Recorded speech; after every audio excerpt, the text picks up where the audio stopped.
All right, what's up, everyone?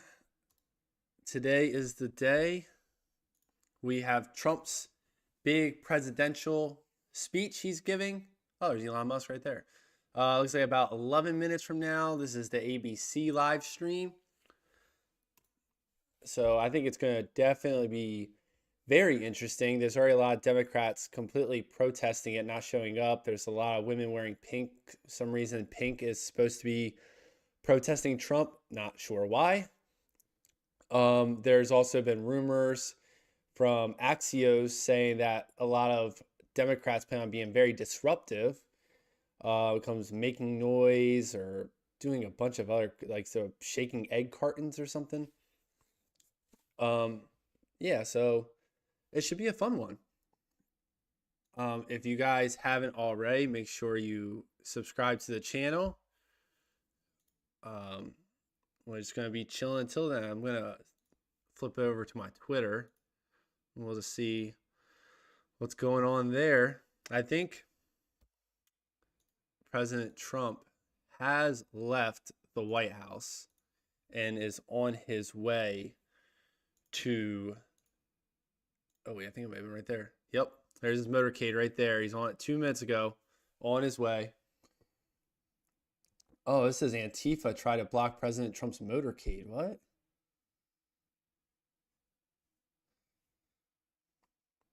Can always count on Antifa being in the way. That's crazy. Look at the cops just standing there.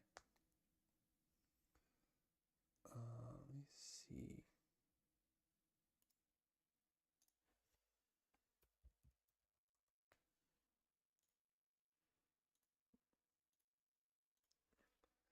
That's crazy. I wanted to see. I saw this. Yeah, here he was 10 minutes ago leaving the White House.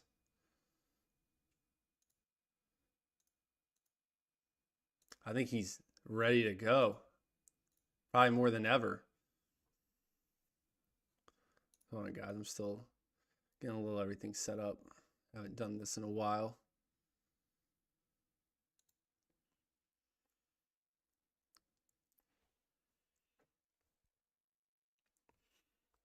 For those of you watching my stream on Rumble, I don't have my chat set up to my OBS software like I do with YouTube. So if you do say anything in the chat, I'm probably going to be a little slow at responding, just to give you a heads up. I am not ignoring you. Don't want you to think I'm ignoring you. Oh, and I don't know if you guys saw everyone's favorite person's there.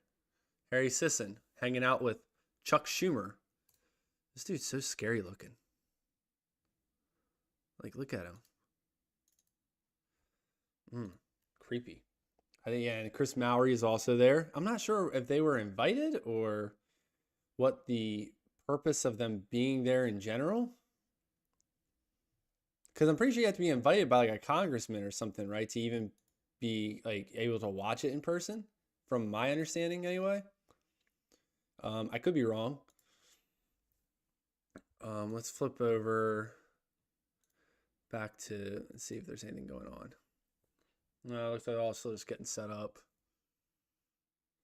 I'll leave the sound on a little just so we can hear in case anything happens. New girlfriend, I believe. Oh, looks as like we look at Mike these live Johnson's about to pictures, say it's something. hard to keep track Might be sometimes, about to Rick. introduce But Trump. as looks like the speaker is getting ready. Here we go. Yeah, Rick, stay with me. Let's go ahead and listen in. United States into the chamber, the following. The gentleman from Louisiana, Mr. Scalise. The gentleman from Minnesota, Mr. Emmer. The gentlewoman from Michigan, Mrs. McClain. The gentleman from North Carolina, Mr. Hudson. The gentleman from Pennsylvania, Mr. Reschenthaler. The gentleman from Utah, Mr. Moore. Utah. The gentlewoman from Indiana, Mrs. Houchin. The gentleman from Oklahoma, Mr. Hearn. The gentleman from New York, Mr. Jeffries. The gentlewoman from Massachusetts, Ms. Clark. The gentleman from California, Mr. Aguilar. The gentleman from California, Mr. Liu. The gentleman from Colorado, Mr. Neguse. The gentlewoman from Washington, Ms. Delbene. The gentlewoman from Michigan, Mrs. Dingle. The President of the Senate, at the direction of that body, appoints the following senators as members of the committee on the part of the Senate to escort the President of the United States into the House chamber. The Senator from South Dakota, Mr. Thune. The Senator from Wyoming, Mr. Barrasso. The Senator from Arkansas, Mr. Cotton. The Senator from Oklahoma, Mr. Lankford. The Senator from West Virginia, Mrs. Capito. The Senator from South Carolina, Mr. Scott. The Senator from New York, Mr. Schumer. The Senator from Illinois, Mr. Durbin. The Senator from Minnesota, Ms. Klobuchar. The Senator from New Are they Jersey, really Mr. introducing Booker. every single The person? Senator from Wisconsin, Ms. That Baldwin. seems a little bit obnoxious. The members of the escort committee will exit the chamber through the lobby doors. What do you guys think is going to happen today? Anything crazy? Okay, now we know who'll be escorting the president into the room. Rick Klein, I want to stay with you as you were talking about, and we were talking about the fact that President Trump has had a chance to pick a posse around him that is of no opposition, as like we were talking from last time around when he had to relieve many people of their duties because they just weren't doing what he wanted them to do. He has clearly picked people that he knows will not challenge him and will take his orders. And as we have seen, even pulling Elon Musk into the mix. But if you look at the approval ratings, he may have won this election. He may have a cabinet around him that he has handpicked. But if you look at approval ratings, he's struggling.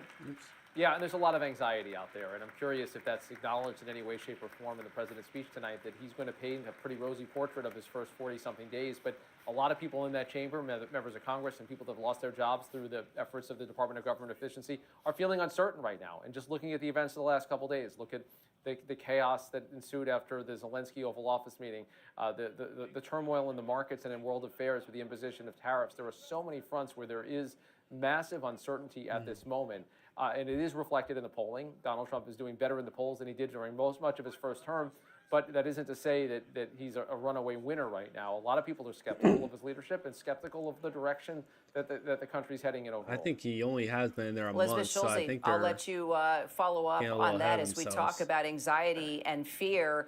Much of that anxiety and fear. be about a war in Ukraine or a trade war over tariffs. It's just your everyday American that's paying twice as much for eggs right now and can't even fill up the gas in their car. And then if you talk to federal workers that are getting fired by the day, there's where that fear is coming from. I hate that talking Kira, point. we know that uncertainty over the economy, over persistently high prices is what essentially propelled Donald Trump to the White House. It's something that he promised to address on day one.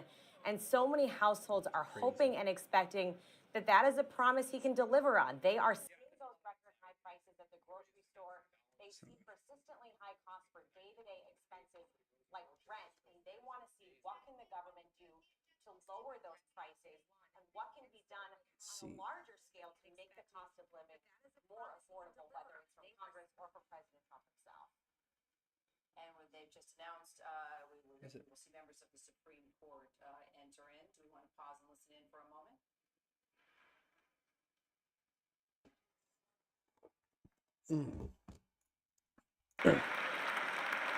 I want to mute this for a second. So can we just talk about how they all of a sudden now care about the price of eggs and gasoline just now?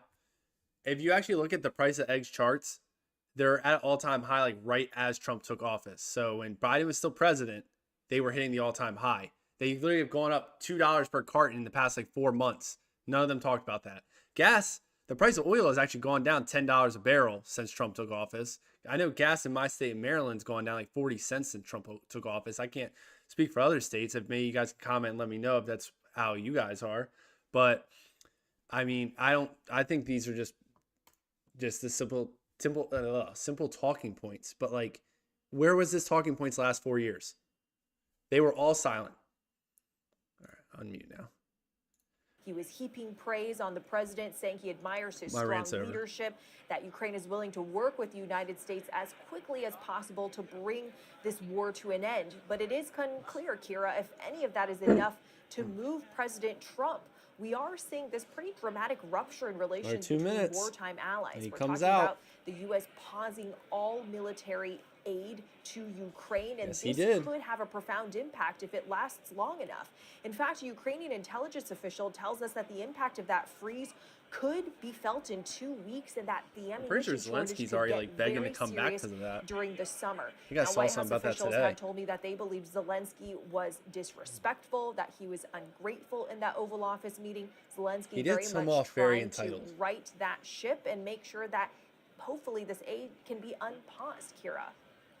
Jay O'Brien, a minute and 30 away from the Minute 30, president's this is speech, gonna be so where entertaining. he will enter the chamber, the same chamber where 4 years ago we Trump's saw gonna MAGA come out there supporters and- oh my God, he's gonna desecrate destroy them. democracy. Now he is the president of the United States, and he'll be making that address before the nation, the whole country. There's will be rumors watching, that 'cause some it's everything from Democrats domestic to might international walk out issues that we will too. be talking about as we. So let me know in the comments if you guys think any Democrat senator, congresswoman, man, whatever, are going to walk out, and who you think it would be if they were walking out.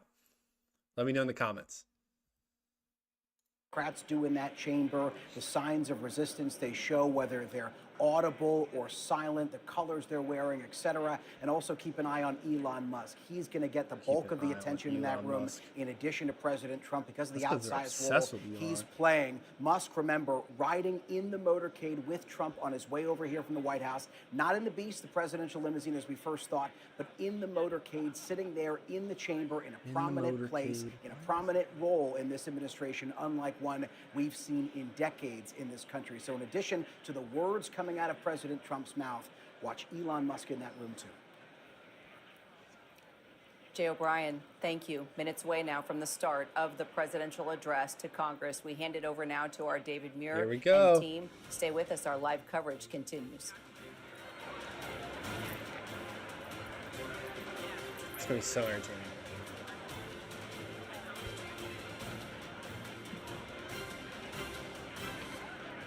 Tonight, President Trump's address to a joint session of Congress, his message to the American people and the world. And the stakes could not be higher. ABC News live coverage begins right now. Tonight, on the 44th day of his presidency, I make it with sound so much at dramatic. stake, right here at home and across the globe, President Donald J. Trump, before a joint session of Congress, hell is the this? American people, and the world. This is an ABC News special. The presidential address see if to it's the fun. nation I wanna and the show you guys Democratic something. response. Whatever Now the hell reporting I'm from stuck. Washington, David Muir. And good evening tonight from the nation's capital. We are just moments away from President Trump's address to a joint session of Congress and the American people. And make no mistake, the world will be watching this address to Congress as well, perhaps closer than it has in years, simply because of the news already He's made gonna in these mumble first for a 44 minute. days of President Trump's presidency. New tariffs, obviously, the economy, his move on these tariffs. I got to play this. I don't know what this is. On my Twitter. Just liked it. It's a cultural divide. I'm gonna get it on the flow. Why are they propping this woman up so much? Yeah, they tried to rig the game, but you can't fake influence.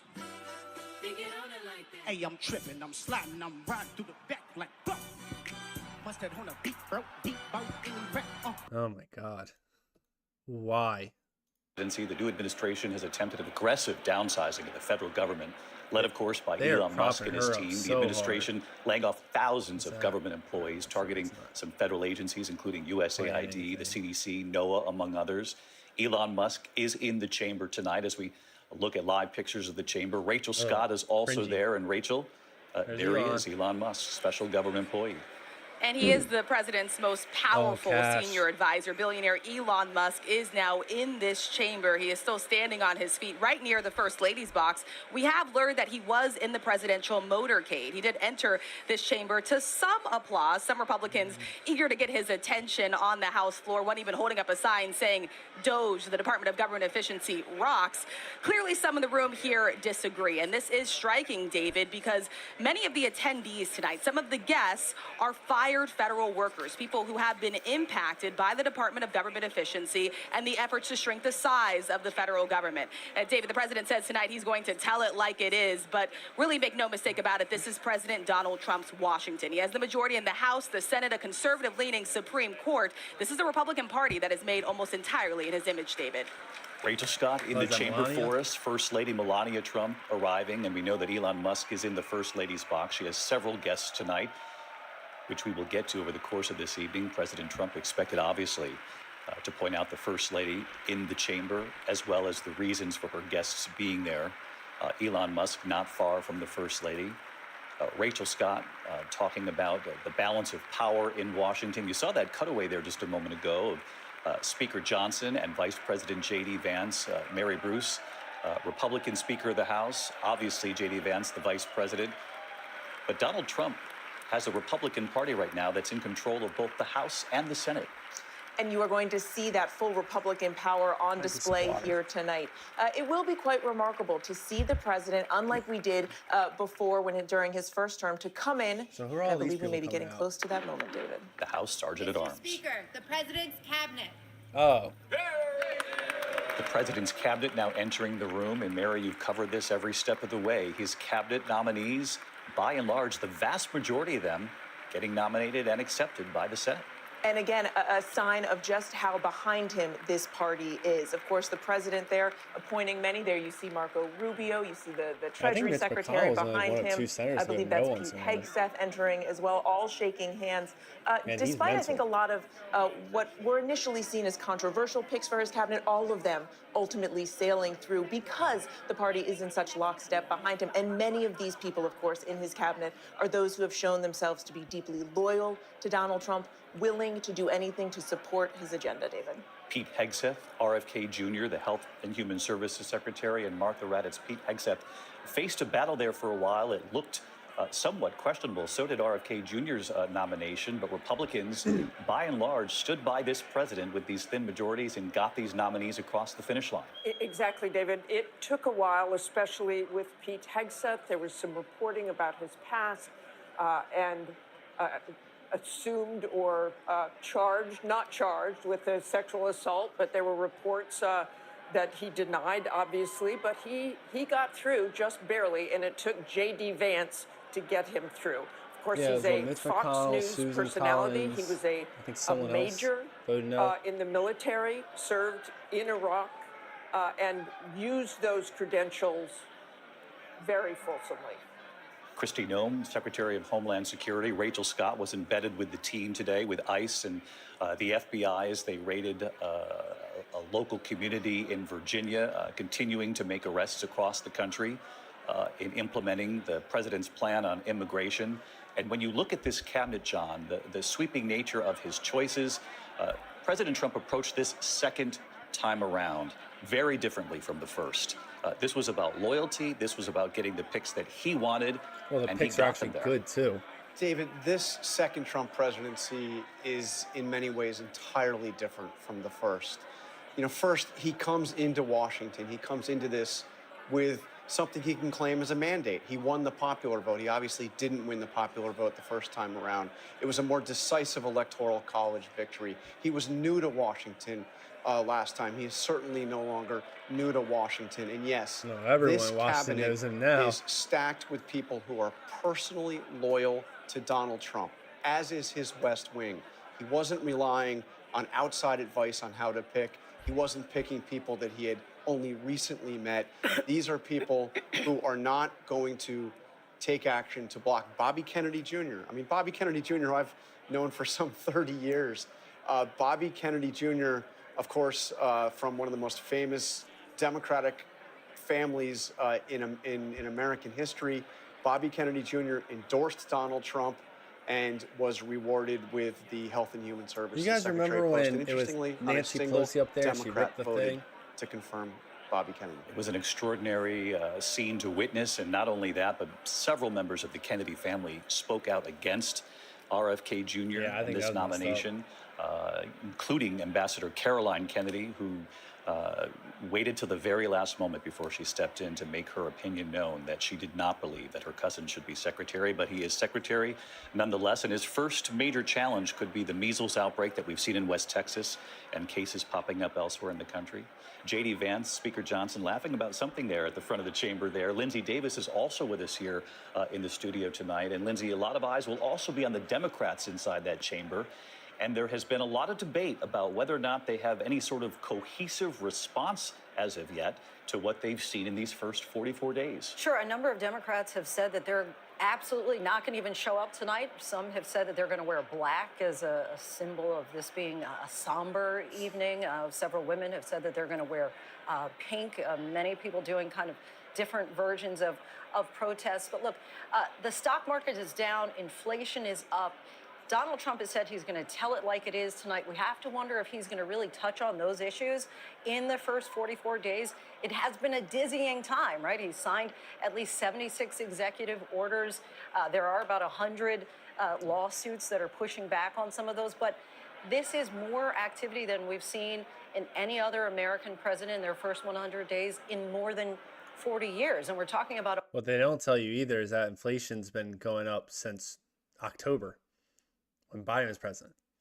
Two genders with males and females, but I think that ultimately he has to break through to the American people why tariffs are so important to him. At one point, calling them his favorite word, but potentially at the expense of the American people. These tariffs that he warned were coming, in fact, went into effect at midnight last night, imposing the tariffs on our neighbors, Canada and Mexico, and additional tariffs on China. Tonight, Canada has responded. The Prime Minister, Justin Trudeau, with retaliatory tariffs against American goods now going to Canada. And he said directly to the American people today, your government is doing this to you. We didn't want this. He made that very clear. He said this was a dumb thing to do. Legendary investor Warren Buffett has reached the consensus over the last couple of days that he believes that tariffs are, in effect, an act of war. He said with a chuckle, but you could tell he was questioning the impact of these tariffs if and when they were in fact implemented. And Mary Bruce, as you just heard from Lindsey, we saw this swing on the Dow 2 days in a row over these tariffs, down some 1,300 points in 2 days. And the president knows that. The American people are watching tonight. The question is, will he explain why he's done this and why he's doing it now? What he thinks this temporary pain that he has spoken about, how long it lasts, and why it's worth it for the American people. This is a chance for the president, in front of the largest audience that he's likely to have this year, certainly, to offer some clarity as to why he is doing this and what Americans should be bracing for. He is well aware, certainly, that many Americans supported him because of the economy. He promised to bring down prices on day one. We haven't seen that yet, and now you hear from experts and economists warning the opposite, that these tariffs may actually raise prices on Americans. And the president has said, you know, this is just the beginning, that he's willing to go even further, that countries that put tariffs on us, well, he's going to tariff them right back. We did also, though, hear from his Commerce Secretary earlier today saying the president may be looking for ways to meet in the middle. I think, David, this speaks to some of the confusion that Americans have about what this means. And the president tonight needs to really offer a clear explanation of why he feels placing these stinging tariffs on our largest trading partners is necessary. So far, we've seen a range of explanations from him. Will he be able tonight to clarify that for the American people and get them on board? And will he brace them to pay a price for all of this? They're running a couple of minutes behind here. The president expected to enter this chamber at Trump. any moment, and the moment it happens, we'll go to the House Sergeant-at-Arms announcing the President of the United States. As Mary points out, he'll likely talk about the economy, about his move on tariffs tonight, even with some of our closest allies, certainly with China as well. China retaliating against the U.S. tonight. Mexico saying they'll retaliate by Sunday in response. And Mary, as you point out, economists across the board have said, remember these tariffs, it's the American businesses and companies bringing these products in that pay the tariff when those products arrive. And in many cases, those companies then pass those additional costs to the American consumer. And John Carl, we saw it just today as we keep our eyes trained on this live picture that retailers from Best Buy to Target are warning American consumers that prices could rise and quickly here. Automobile manufacturers are warning them that even cars made in the United States are made largely with parts that are imported from Canada and from Mexico. If you're worried about the price of eggs, we have eggs that come in from Canada, dairy that comes in from Canada.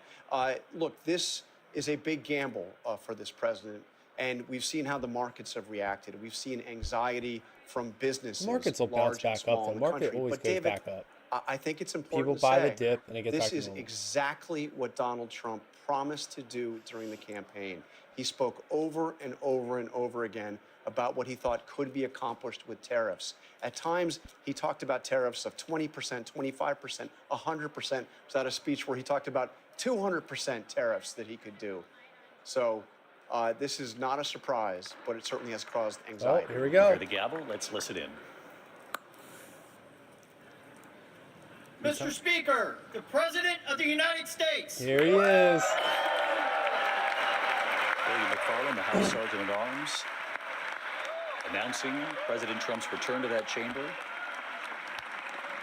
He has not been here for an address to Congress. Later in the presidency, of course, we'll call it the State of the Union, but it's called an address to a joint session of Congress for presidents in their first month or two, because there hasn't been a lot of time to preside over. Why does that do like give me Mitch Although McConnell's some brother? would say in these first 44 days, and Lindsay made the point, it has been a dizzying number of actions taken by the president. You have to wonder if that's going to be a defining sort of move for presidents who come after President Trump to act more quickly in these first initial days. It's also a sign that this president has done this before. He fought for re-election. He won the election, both the popular vote and the Electoral College. And Rachel Scott, he got right to work. He picked people who he knew would be loyal to him. Yep. He had a plan, and as John Carl said, he campaigned on these issues, and he got to work on them.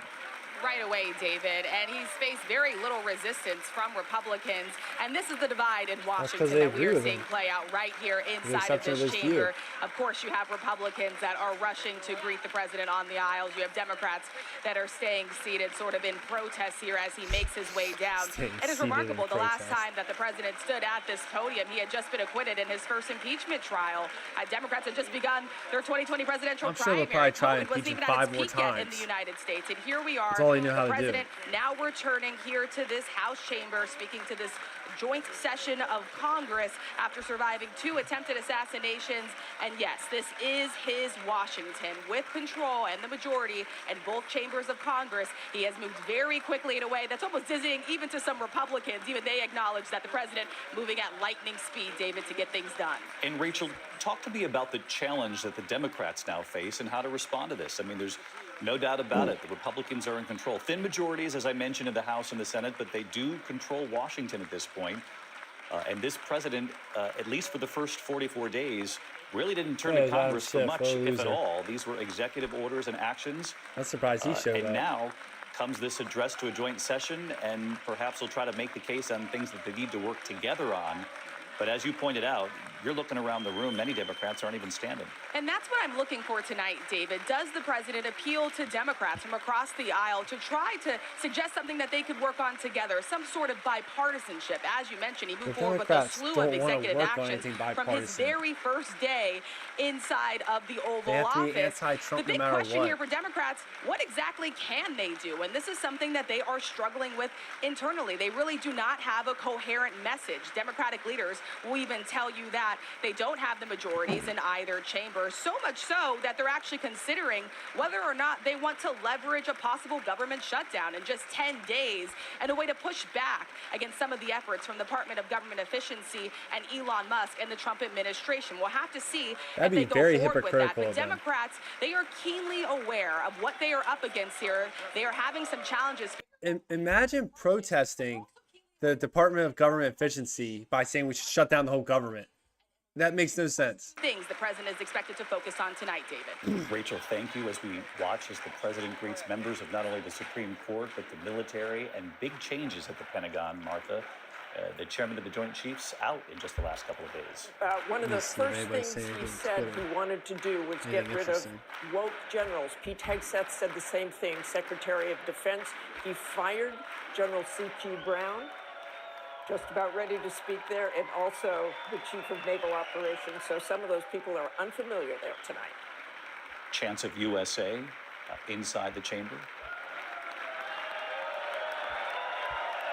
I don't get the protesting wearing the pink. What is that, like women's rights or something? Handing a copy of the speech to Speaker Johnson. Of course, you'll remember the years when former Speaker Nancy Pelosi was standing behind him. No longer.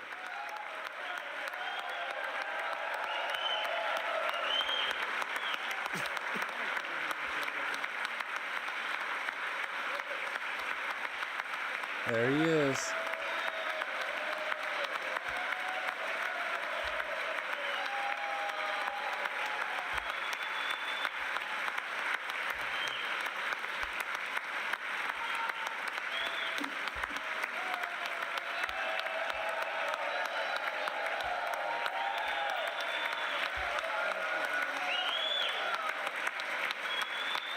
All right, I'm ready for the clapping to be done. Let's go. I want to hear him talk.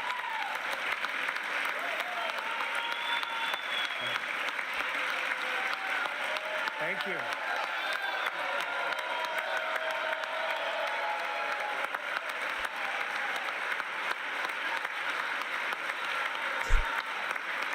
Hey, look, Matt Walsh, Riley Gaines, Ben Shapiro, they all got invited.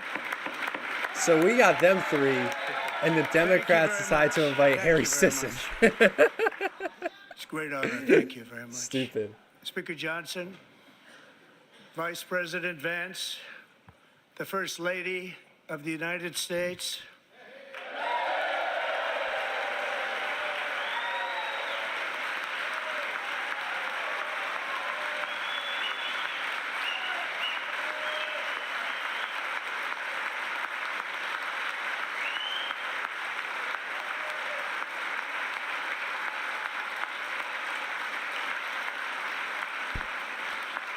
What do we get to do to get invited to one of these? members of the United States Congress, thank you very much.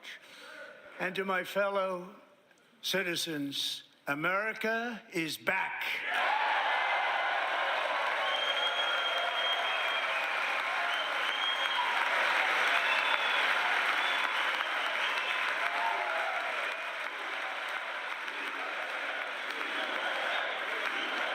USA.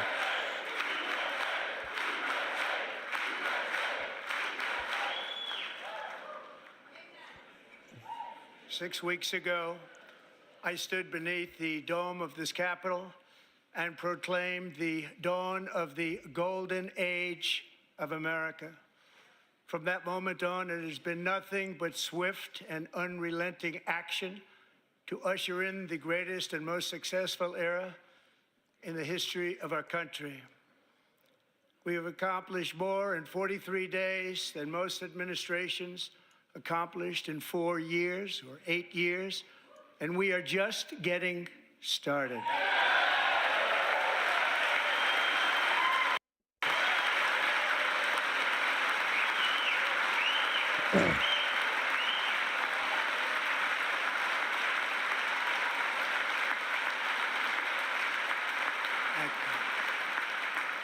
I return to this chamber tonight to report that America's momentum is back, our spirit is back, our pride is back, our confidence is back, and the American dream is surging bigger and better than ever before.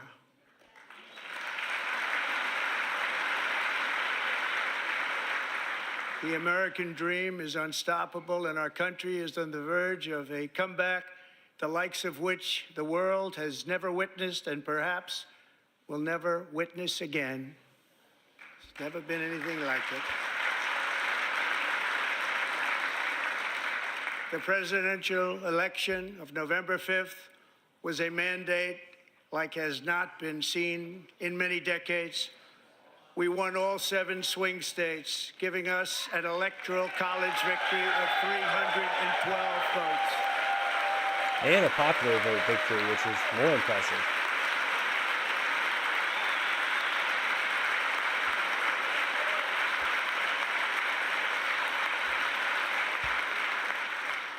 We won the popular vote by big numbers and won counties in our country.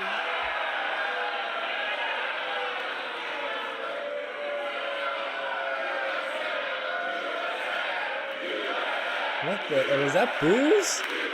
Is that what that was? What are we doing? Damn, look at the Republicans. Oh my God, it's gonna be so entertaining. Woo! It's already starting off strong. And won counties in our country, 2,700 to 525. On a map that reads almost completely red for Republican.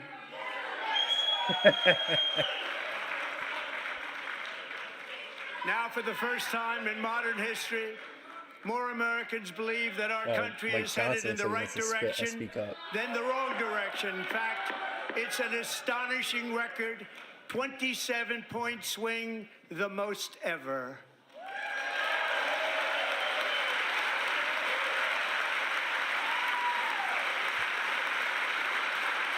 People are loud. Likewise, small business optimism saw its single largest one-month gain ever recorded, a 41-point jump. They still yelling? What are they yelling about? Members are directed to uphold and maintain decorum in the House and to cease any further disruptions. That's your warning. Wait, who's that dude standing? That dude, who is that?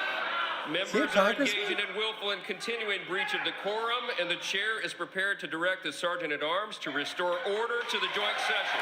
Oh my God. If they kick him out, the liberals are going to use this as some kind of victim thing.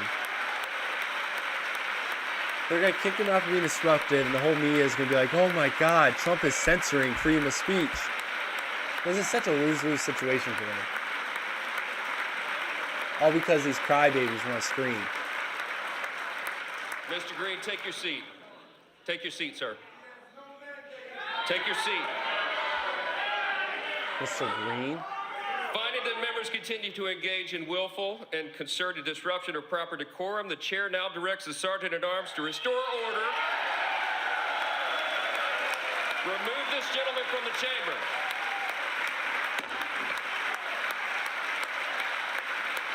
That's crazy. He got a cane?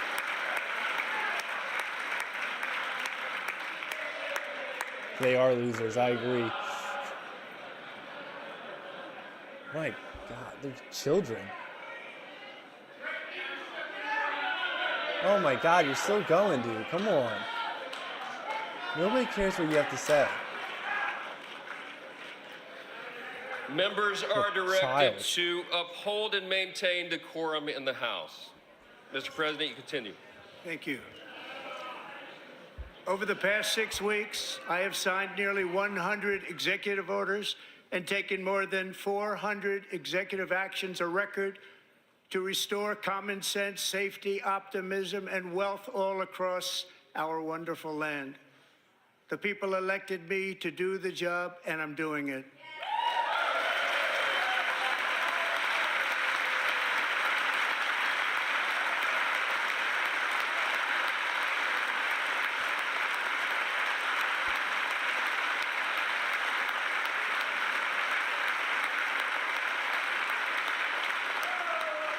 In fact, it has been stated by many that the first month of our presidency, it's our presidency, is the most successful in the history of our nation. I love how he hypes himself up. By many. Nobody needs to give that man compliments because he will give himself plenty. And False. what makes it even more Oh my God, impressive I got is those cute little that, signs. do you know who number 2 is? George Washington. How about that? How about that? I don't know about that list, but we'll take it. Within hours of taking the oath of office, I declared a national emergency on our southern border, and I deployed the U.S. military and Border Patrol to repel He the basically fixed the invasion border. of our country.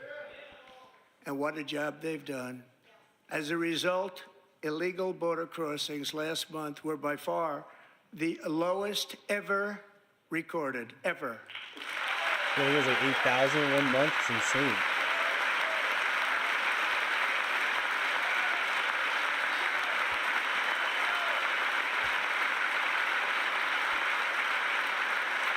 They heard my words and they chose not to come. Much easier that way. In comparison, under Joe Biden, the worst president in American history, there were hundreds of thousands of illegal crossings a month, and virtually all of them, including murderers, drug dealers, gang members, and people from mental institutions and insane asylums, were released into our country. Who would want to do that? This is my 5th such speech to Congress. Sounds like And once someone else is again, I look speaking up. at the Democrats in front of me, and I realize there is absolutely nothing I can say to make them happy or to make them stand or smile or applaud. Nothing I can do. I could find a cure to the most devastating disease, a disease that would wipe out entire nations, or announce the answers to the greatest economy in history, or the stoppage of crime to the lowest levels ever recorded. And these people sitting right here will not clap, will not stand, and certainly will not cheer for these astronomical He's not wrong. achievements. They won't do it, no matter have what. to be anti-Trump no matter what. 5 times I've been up here. It's very sad, and it just shouldn't be this way. I don't know.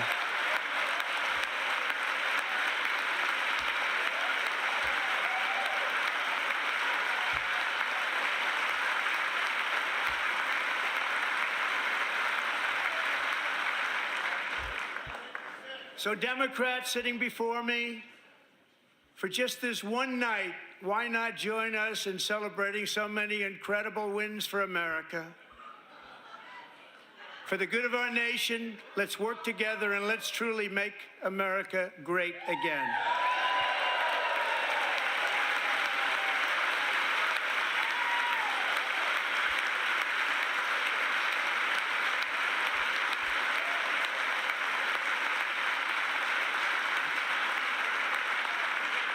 Every day, my administration is fighting to deliver the change America needs to bring a future that America deserves, and we're doing it. This is a time for big dreams and bold action. Upon taking office, I imposed an immediate freeze on all federal hiring, a freeze on all new federal regulations, signs and a are so freeze on stupid. all foreign aid.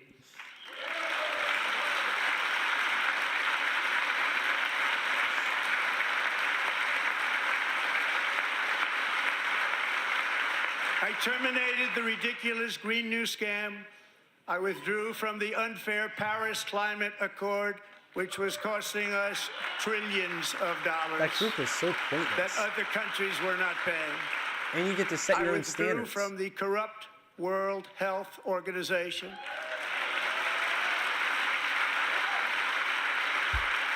And I also withdrew from the anti-American UN Human Rights Council.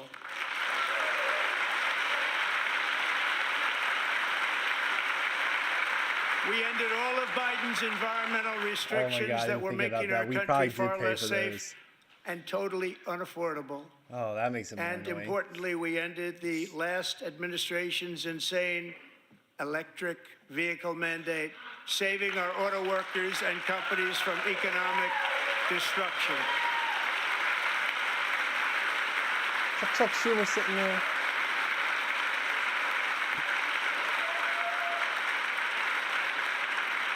To unshackle our economy, I have directed that for every one new regulation, 10 old regulations must be eliminated, just like I did in my very successful first term.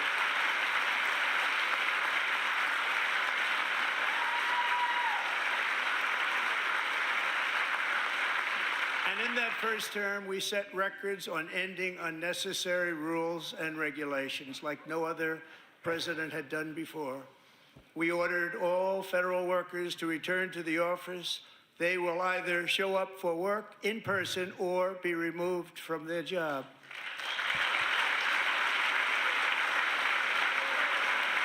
If more people have to go into work, they should too. That's common sense.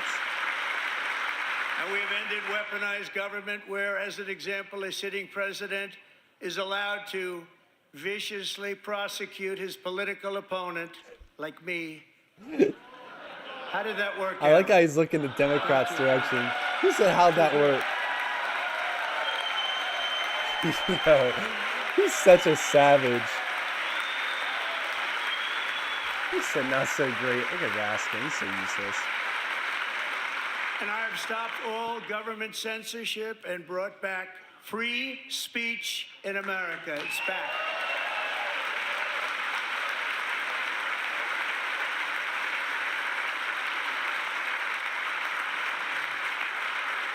And 2 days ago, I signed an order making English the official language of the United States of America.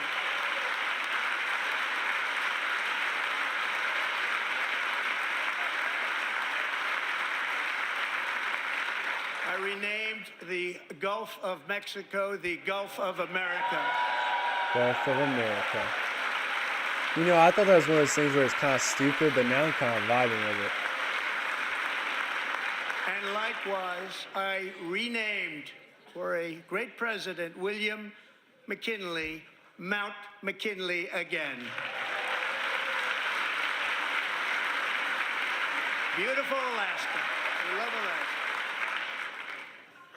We've ended the tyranny of so-called diversity, equity, and inclusion policies all across the entire federal government and indeed the private sector. Yeah, they're basically doing like a leg workout, getting up and down constantly like that. Also, I didn't realize how little Mike Johnson was. Be woke no longer.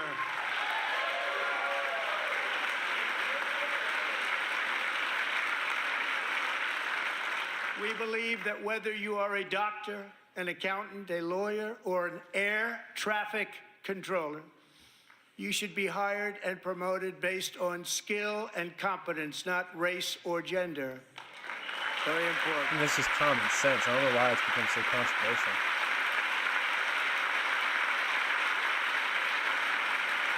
You should be hired based on merit. And the Supreme Court, in a brave and very powerful decision, has allowed us to do so. Thank you. Thank you very much. Thank you. We have removed the poison of critical race theory from our public schools, and I signed an order making it the official policy of the United States government that there are only two genders, male and female.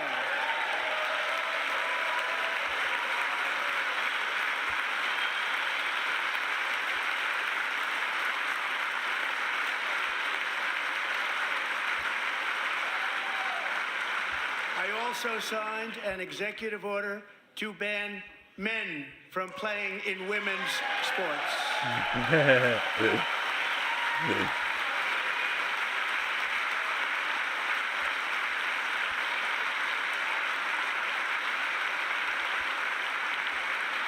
3 years ago, Peyton McNabb was an all-star high school athlete, one of the best, preparing for a future in college sports. But when her girls' volleyball match was invaded by a male, he smashed the ball so hard in Peyton's face, causing traumatic brain injury, partially paralyzing her right side, and ending her athletic career. Oh my It was God. a shot like she's never seen before. She's never seen anything like it. Peyton is here tonight in the gallery, and Peyton, from now on, schools will kick the men off the girls' That's team, or they insane. will lose all Can you federal imagine? funding. Such a liar. Who's a liar?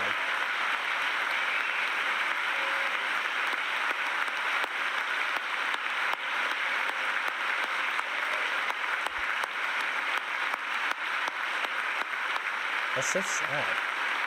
I never even heard about that, I don't think.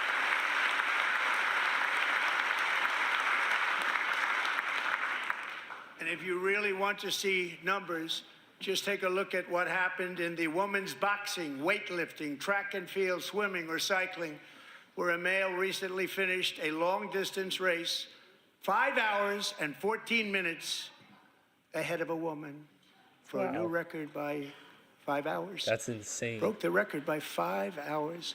It's demeaning for women, and it's very bad for our country. We're not going to put up with it any longer. Trump definitely does support women's rights. They try to say that the liberal side say they're the party that supports women's rights, but they can't even define a woman, and then they want men in women's spaces. You can't. It doesn't make any sense. What I have just described is only a small fraction of the common sense revolution that is now, because of us, sweeping the entire world. Common sense has become a common theme, and we will never go back. Never. Never going to let that happen. Among my very highest priorities is to rescue our economy and get dramatic and immediate relief to working families. As you know, we inherited from the last administration they're gonna boo this. an economic catastrophe and an inflation nightmare. Their policies drove up energy prices, pushed up grocery costs, and drove the necessities of life out of reach for millions and millions of Americans. They've never had anything like it. We suffered the worst inflation in 48 years, but perhaps even in the history of our country. They're not sure. As president, I'm fighting every day to reverse this damage and make America affordable again.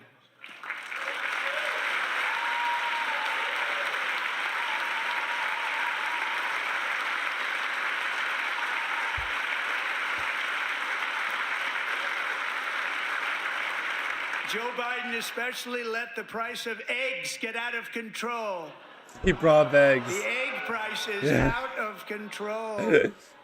And we're working hard to get it back down. Secretary, do a good job on that. You inherited a total mess from the previous administration. Do a good job. He is so funny. Did someone walk up and leave? Who is that? Who just got up and left? A major focus of Oh, did our someone get fight kicked to out? defeat inflation is rapidly reducing What the was cost that? of energy. The previous administration cut the number of new oil and gas leases by 95%, slowed pipeline construction to a halt, and closed more than 100 power plants. We are opening up many of those power plants right now. Oh, jeez. And frankly, we have never seen Well, my dogs are anything awake, so you might like hear a it. little bit of barking. That's why on my first day in office, I declared a national energy emergency. I don't know what happened. As Like, you've did heard people me say kicked many out? times, we have more liquid gold under our feet than any nation on earth, and by far. And now I fully authorize the most talented team ever assembled to go and get it. It's called Drill, Baby, Drill. Oh, baby drill.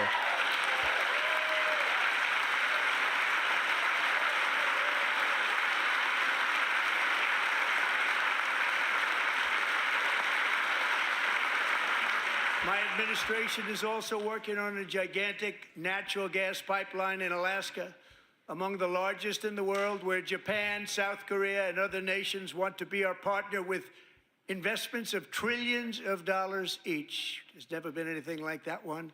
It will be truly spectacular. It's all set to go. The permitting is gotten.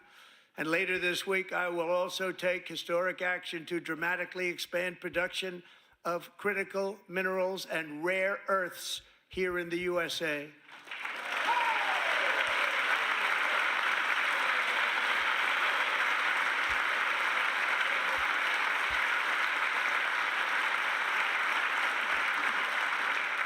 To further combat inflation, we will not only be reducing the cost of energy, but will be ending the flagrant waste of taxpayer dollars.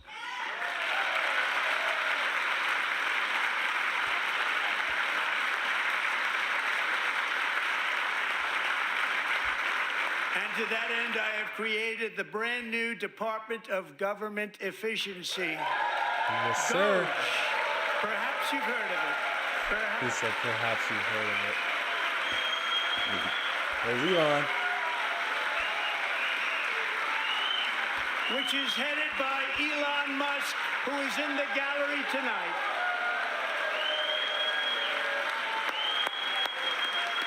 Liberals aren't going to like that.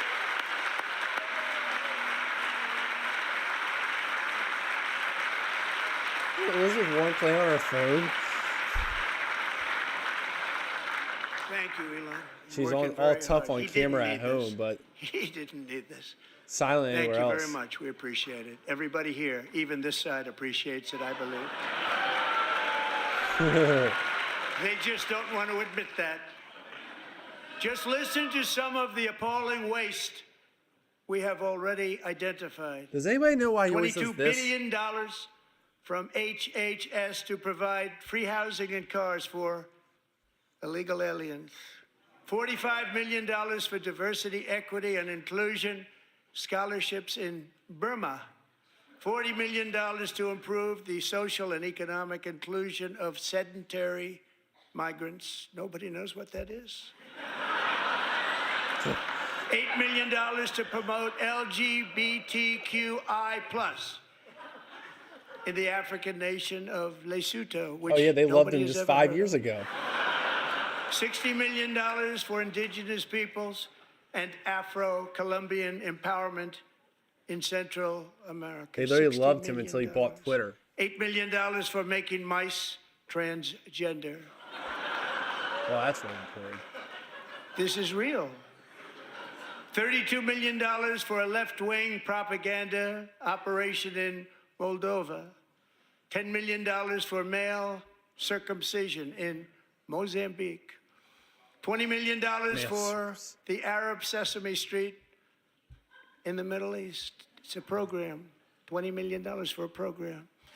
$1.9 billion to recently created Decarbonization of Homes Committee, headed up, and we know she's involved. Just at the last moment, the money was passed over by a woman named Stacey Abrams. Have you ever heard of her? Oh, Stacey Abrams. A $3.5 million consulting contract for lavish fish monitoring. The hell's that even mean? $1.5 million for voter confidence in Liberia. $14 million for social cohesion in Mali. $59 million for illegal alien hotel rooms in New York City. Everyone knows that one. He's a real estate developer. He's done very well. $250,000 to increase vegan local climate action innovation in Zambia. $42 million for social and behavior change in Uganda. $14 million for improving public procurement in Serbia. $47 million for improving learning outcomes in Asia. Asia's doing very well with learning. We know what we're doing. Should use it ourselves. And $101 million for DEI contracts at the Department of Education, the most ever paid, nothing even like it. Under the Trump administration, all of these scams, and they're far worse, but I didn't think it was appropriate to talk about them. They're so bad. Many more have been found out and exposed and swiftly terminated by a group of very intelligent, mostly young people, headed up by Elon, and we appreciate it. We found hundreds of billions of dollars of fraud. What's so funny about a lot of those things too, where liberals will argue we need that spending, they would not even be able to point out half those countries on a map, but yet says we need to spend that money. And we've taken back the money and reduced our debt to fight inflation and other things. Taken back a lot of that money. We got it just in time. This is just the beginning. Who's yelling now? The Government Accountability Office, a federal government office, has estimated annual fraud of over $500 billion in our nation, and we are working very hard to stop it. We're going to. We're also identifying shocking levels of incompetence and probable fraud in the Social Security program for our seniors, and that our seniors and people that we love rely on. Believe it or not, government databases list 4.7 million Social Security members from people aged 100 to 109 years old. It lists Why are they yelling? 3.6 million people from ages 110 to 119. I don't know any of them. I know some people that are rather elderly, but not quite that elderly. 3.47 million people from ages 120 to 129. 3.9 million people from ages 130 to 139. 3.5 million people from ages 140 to 149. And money is being paid to many of them. That's really all they And know how to we're do is yell, searching scream, right and cry. now. In fact, Pam, good luck. Good luck. You're going to find it. But a lot of money is I paid want to see out another one to when we get people kicked out. because it just keeps getting paid, and nobody does. And it really hurts Social Security and hurts our country. 1.3 million people from ages 150 to 159, and over 130,000 people, according to the Social Security databases, are age over 160 years old. We have a healthier country than I thought, Bobby.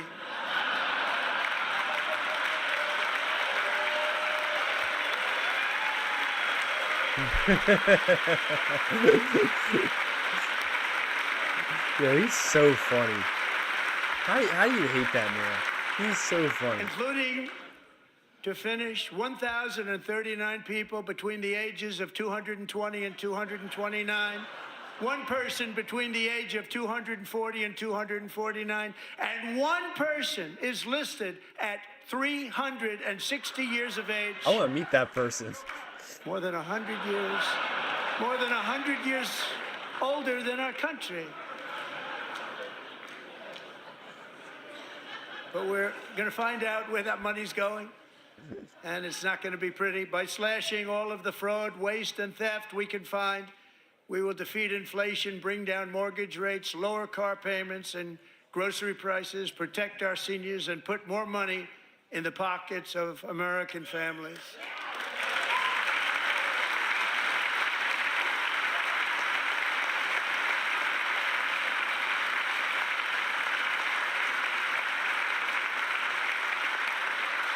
God, Mike Johnson's so little. And today, interest rates took a beautiful drop, big, beautiful drop. It's about time. And in the near future, I want to do what has not been done in 24 years, balance the federal budget. We're going to balance it. People on X are saying Jasmine Crockett left the chamber about a minute or two ago. I wonder who else has.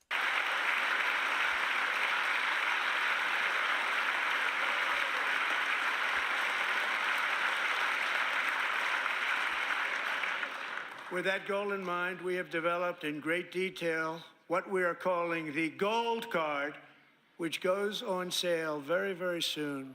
For $5 million, we will allow the most successful job-creating people from all over the world to buy a path to U.S. citizenship. It's like the green card, but better and more sophisticated. And these people will have to pay tax in our country. They won't have to pay tax from where they came. The money that they've made, you wouldn't want to do that, but they have to pay tax, create jobs.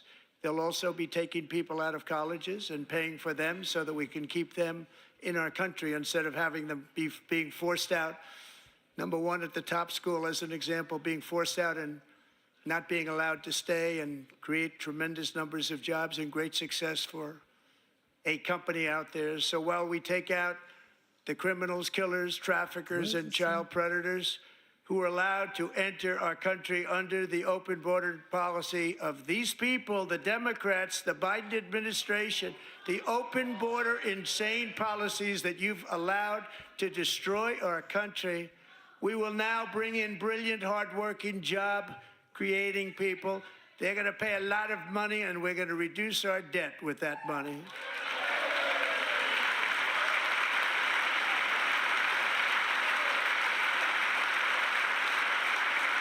No Democrats standing up. Americans have given us a mandate for bold and profound change. For nearly 100 years, the federal bureaucracy has grown until it has crushed our freedoms, ballooned our deficits, and held back America's potential in every possible way. The nation founded by pioneers and risk takers now drowns under millions and millions of pages of regulations and debt. Approvals that should take 10 days to get instead take 10 years, 15 years, and even 20 years before you're rejected.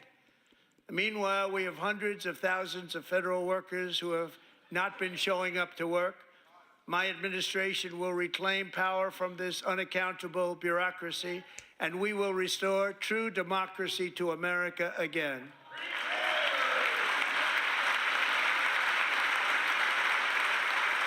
Definitely a lot more inspirational than Biden, huh?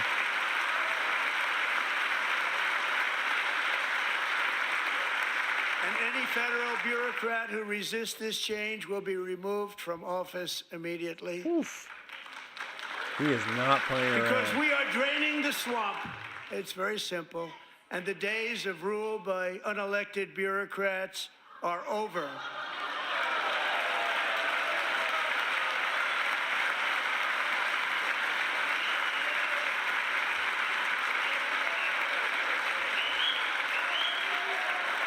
Apparently, some of the Democrats are holding up signs that says Musk steals, with Musk sitting in there. And the next phase of our plan to deliver the greatest economy in history is for this Congress to pass tax cuts for everybody. They're in there. They're waiting for you to vote. And I'm sure that the people on my right, I don't mean the Republican right, but my right here, I'm sure you're going to vote for those tax cuts, because otherwise I don't believe the people will ever vote you into office. So I'm doing you a big favor by telling you that. But I know this group is going to be voting for the tax. He is so savage. He said nobody's ever going to vote you into office. Oh my God. He is funny. Thank you. It's a very, very big part of our plan. We had tremendous success in our first term with it. A very big part of our plan. We're seeking permanent income tax cuts all across the board.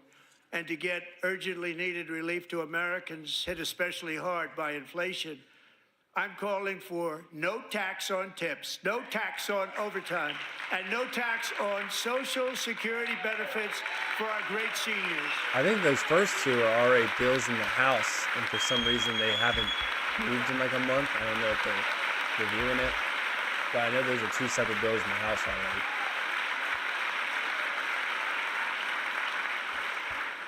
And I also want to make interest payments on car loans tax deductible, but only if the car is made in America. Another incentive for car companies to come to America. Another incentive. Bring your manufacturing And by the back, way, we're gonna guys. have growth in the auto industry like nobody's ever seen. Plants are opening up all over the place. Deals are being made. Never seen. That's a combination of the election win and tariffs. It's a beautiful word, isn't it? That, along with our other policies, will allow our auto industry to absolutely boom. It's going to boom. Spoke to the majors today, all three, the top people, and they're so excited. In fact, already numerous car companies have announced that they will be building massive automobile plants in America, with Honda just announcing a new plant in Indiana, one of the largest anywhere in the world. Those are points here.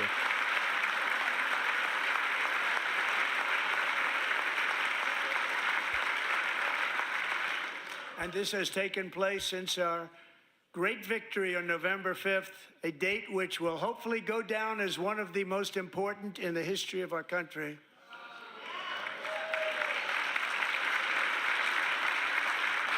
In addition, as part of our tax cuts, we want to cut taxes on domestic production and all manufacturing.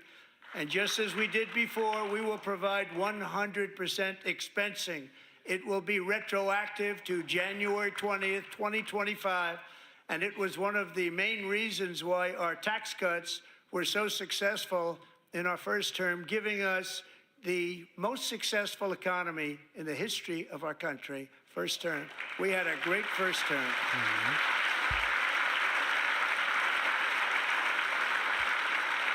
If you don't make your product in America, however, under the Trump administration, you will pay a tariff, and in some cases, a rather large one. Other countries have used tariffs against us for decades, and now it's our turn to start using them against those other countries. On average, the European Union, China, Brazil, India, Mexico, and Canada, have you heard of them? And countless other nations charge us tremendously higher tariffs than we charge them. It's very unfair. India charges us auto tariffs higher than 100%. China's average tariff on our products is twice what we charge them. And South Korea's average tariff is 4 times higher. Think of that, 4 times higher. And we give so much help militarily and in so many other ways to South Korea, but that's what happens. This is happening by friend and foe. This system is not fair to the United States and never was, and so on April 2nd, I wanted to make it April 1st, but I didn't want to be accused of April Fool's Day. That's not, just one day cost us a lot of money. But we're going to do it in April. I'm a very superstitious person. April 2nd, reciprocal tariffs kick in. And whatever they tariff us, other countries, we will tariff them. That's reciprocal. Equal back playing and field. forth. Whatever they tax us, we That's will the thing tax that them. people don't ever talk about. All these other countries If have been they do tariffing us for years. non-monetary tariffs, And this would incentivize them to get rid of their out of their tariffs. market, then we will do non-monetary barriers to keep them out of our market. There's a lot of that, too. They don't even allow us in their market. We will take in trillions and trillions of dollars and create jobs like we have never seen before. I did it with China, and I did it with others, and the Biden administration couldn't do anything about it because there was so much money they couldn't do anything about it. We have been ripped off for decades by nearly every country on earth, and we will not let that happen any longer.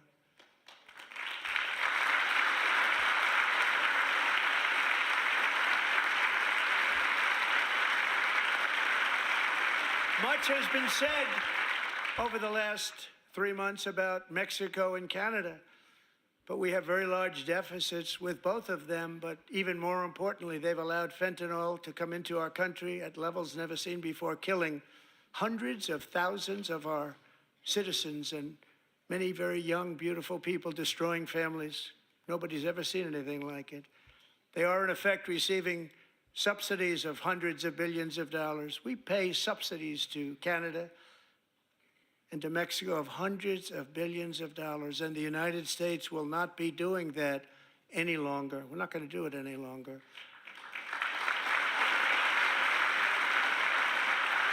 Thanks to our America First policies we're putting into place, we have had $1.7 trillion of new investment in America in just the past few weeks. The combination of the election and our economic policies that people of SoftBank, one of the most brilliant anywhere in the world, announced a $200 billion investment. OpenAI and Oracle, Larry Ellison, announced $500 billion investment, which they wouldn't have done if Kamala had won. Apple announced $500 billion investment. Tim Cook called me. He said, I cannot spend it fast enough. It's going to be much higher than that, I believe. They'll be building their plants here instead of in China. And just yesterday, Taiwan Semiconductor, the biggest in the world, most powerful in the world, has a tremendous amount, 97% of the market, announced a $165 billion investment to build the most powerful chips on earth right here in the USA.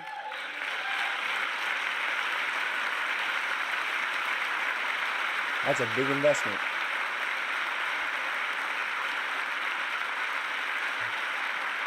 And we're not giving them any money. Your CHIPS Act is a horrible, horrible thing. We give hundreds of billions of dollars, and it doesn't mean a thing. They take our money and they don't spend it.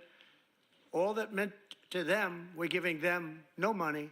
All that was important to them was they didn't want to pay the tariffs, so they came and they're building, and many other companies are coming.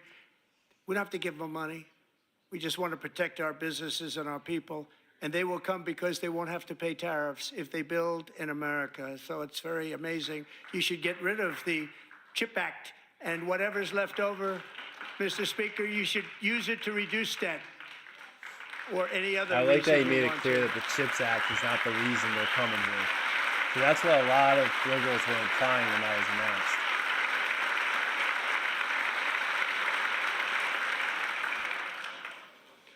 Our new trade policy will also be great for the American farmer. I love the farmer. Who will now be selling into our home market, the USA, because nobody is going to be able to compete with you. Because there's goods that come in from other countries and companies, they're really in a bad position in so many different ways. They're uninspected. They may be very dirty and disgusting, and they come in and they pour in, and they hurt our American farmers. The tariffs will go on agricultural product coming into America, and our farmers, starting on April 2nd, it may be a little bit of an adjustment period. We had that before when I made the deal with China, $50 billion of purchases, and I said, just bear with me, and they did. They did.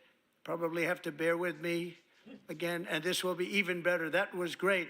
The problem with it was that Biden didn't enforce it. He didn't enforce it. $50 billion of purchases, and we were doing great, but Biden did not enforce it, and it hurt our farmers. But our farmers are going to have a field day right now. So to our farmers, have a lot of fun. I love you too. I love you too. It's all going to happen.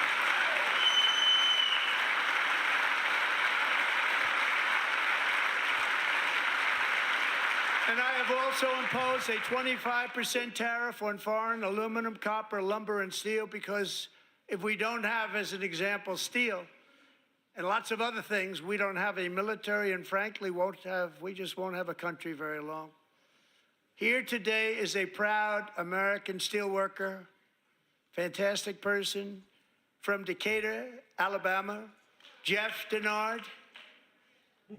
Has been working at the same steel plant for 27 years in a job that has allowed him to serve as the captain of his local volunteer fire department, raise 7 children with his beautiful wife, Nicole, and over the years provide a loving home for more than 40 foster children. So great, Jeff. See, the liberals bring Harry Sisson, and the conservatives bring someone like that. That's truly a role model. See where their priorities are? Thank you, Jeff.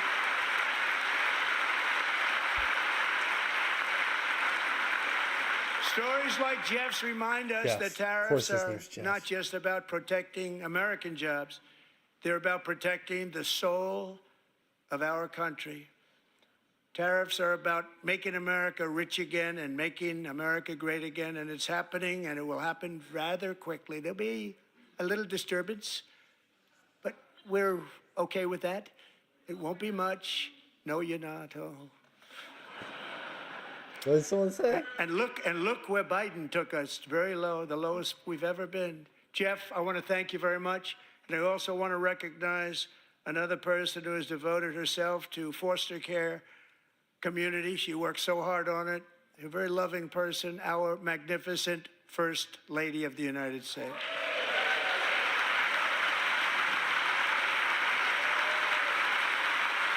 We're putting a lot of emphasis on foster care. That's good.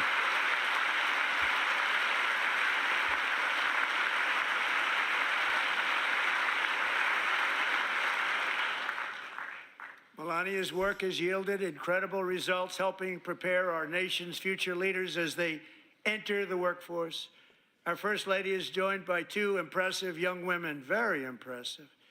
Haley Ferguson, who benefited from the First Lady's Fostering the Future initiative and is poised to complete her education and become a teacher. And Elliston Berry, who became a victim of an illicit deepfake image produced by a peer. With Elliston's help, the Senate just passed the Take It Down Act, and this is so important. Thank you very much, John. John Thune, thank you. Stand up, John. What's the Take It Down? Thank you, John. Not just today? Thank you all very much.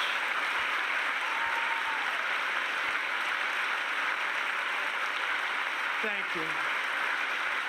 And thank you to John Thune and the Senate. Great job. To criminalize the publication of such images online is terrible, terrible thing. And once it passes the House, I look forward to signing that bill into law. Thank you. And I'm going to use that bill for myself, too, if you don't mind. Because nobody gets treated worse than I do online. Nobody. That's great. Thank you very much to the Senate. Thank you. But if we truly care about protecting Americans' children, no step is more crucial than securing America's borders. Over the past 4 years, 21 million people poured into the United States. Many of them were murderers, human traffickers, gang members, and other criminals from the streets of dangerous cities all throughout the world. Because of Joe Biden's insane and very dangerous open border policies, they are now strongly embedded in our country, but we are getting them out and getting them out fast.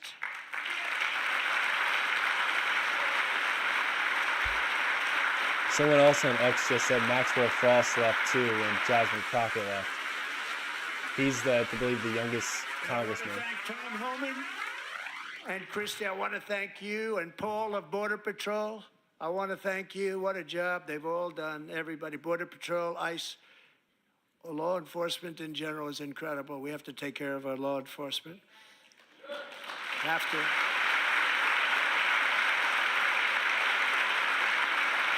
Last year,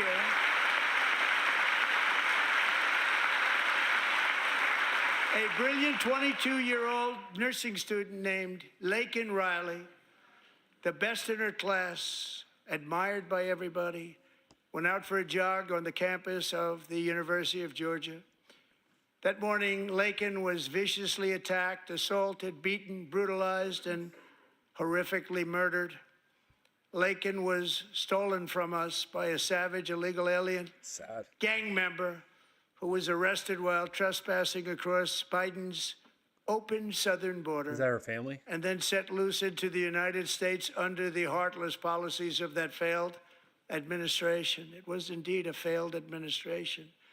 He had then been arrested and released in a Democrat-run sanctuary city, a disaster, before ending the life of this beautiful young angel. With us this evening are Laken's beloved mother, Allison, and her sister, Lauren.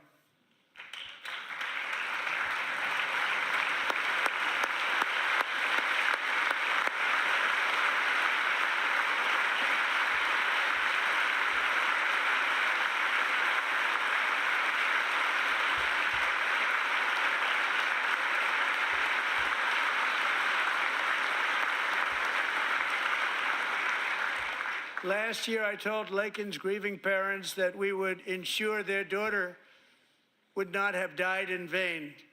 That's why the very first bill I signed into law as your 47th president mandates the detention of all dangerous criminal aliens who threaten public safety. It's a very strong, powerful act. That should just be common sense.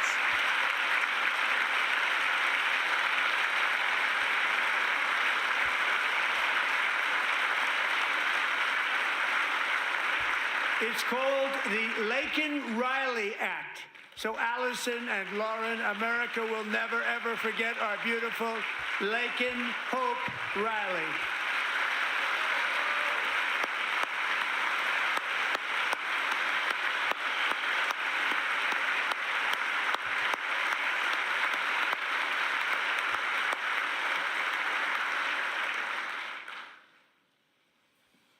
Thank you very much.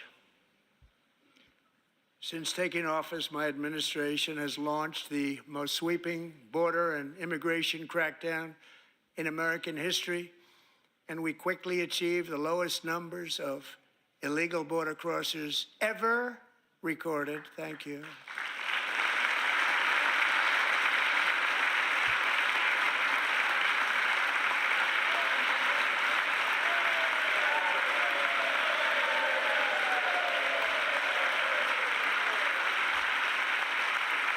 The media and our friends in the Democrat Party kept saying we needed new legislation. We must have legislation to secure the border. But it turned out that all we really needed was a new president.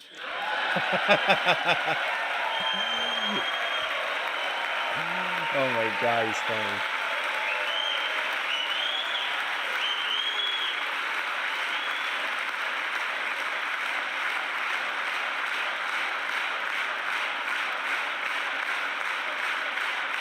Oh, they're so pissed. Thank you.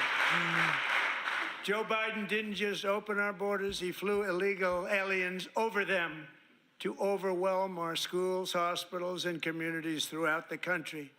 Entire towns like Aurora, Colorado, and Springfield, Ohio, buckled under the weight of the migrant occupation and corruption like nobody's ever seen before. Beautiful towns destroyed. Now, just as I promised in my inaugural address, we are achieving the great liberation of America.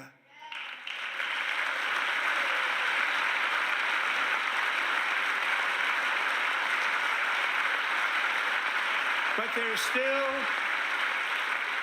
is much work to be done. Here tonight is a woman I have gotten to know, Alexis Nungari from Houston. Wonderful woman. Last June, Alexis's 12-year-old daughter, her precious Jocelyn, walked to a nearby convenience store. She was kidnapped, tied up, assaulted for 2 hours under a bridge, and horrifically murdered. Arrested and charged with this heinous crime are 2 illegal alien monsters from Venezuela, released into America by the last administration through their ridiculous open border. The death of this beautiful 12-year-old girl and the agony of her mother and family touched our entire nation greatly. Alexis, I promised that we would always remember your daughter, your magnificent daughter, and earlier tonight, I signed an order keeping my word to you. One thing I have learned about Jocelyn is that she loved animals so much. She loved nature. Across Galveston Bay, from where Jocelyn lived in Houston, you will find a magnificent national wildlife refuge, a pristine, peaceful, 34,000-acre sanctuary for all of God's creatures on the edge of the Gulf of America. Alexis, moments ago, I formally renamed that refuge in loving memory of your beautiful daughter, Jocelyn. So, Mr. Vice President, if you would, may I have the order? Oh, what is he going to sign it right here? Oh my God, look at him go.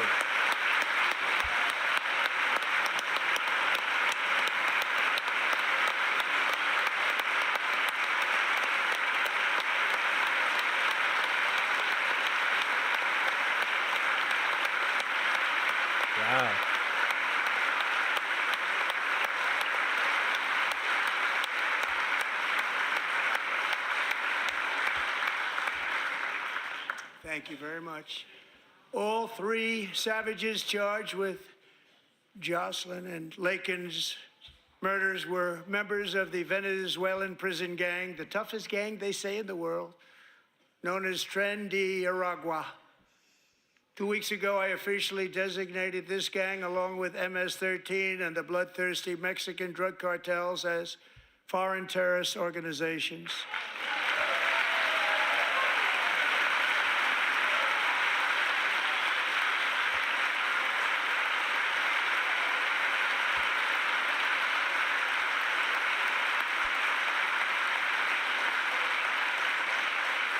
They are now officially in the same category as ISIS, and that's not good for them. Countless thousands of these terrorists were welcomed into the U.S. by the Biden administration. But now every last one will be rounded up and forcibly removed from our country, or, if they're too dangerous, put in jails, standing trial in this country, because we don't want them to come back ever. With us this evening is a warrior on the front lines of that battle, Border Patrol Agent Roberto Ortiz. Great guy.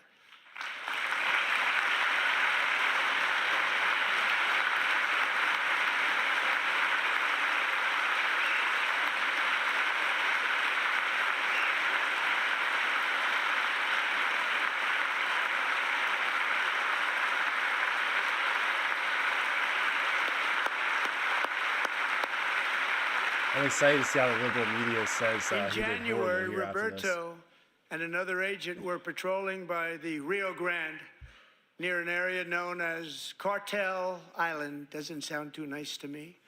When heavily armed gunmen started shooting at them, Roberto saw that his partner was totally exposed, at great danger, and he leapt into action, returning fire and providing crucial seconds for his fellow agent to seek safety, just barely.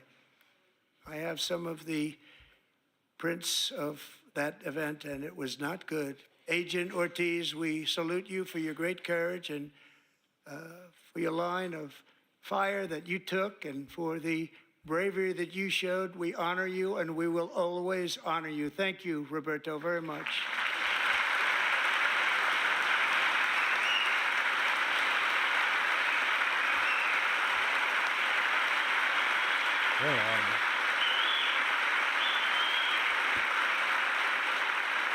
Thank you, Roberto. And I actually got to know him on my many calls to the border. He's a great gentleman.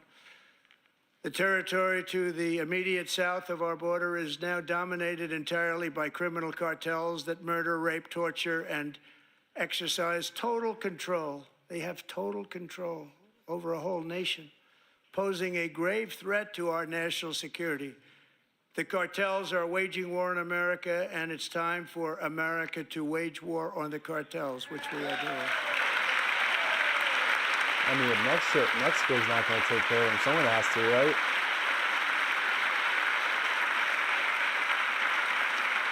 Oh, someone's walking back in back there.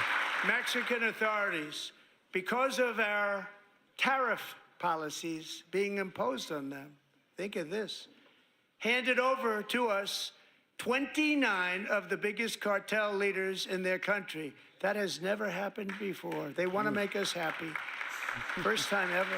He said they want to make us happy. But we need Mexico and Canada to do much more than they've done, and they have to stop the fentanyl and drugs pouring into the USA. They're going to stop it.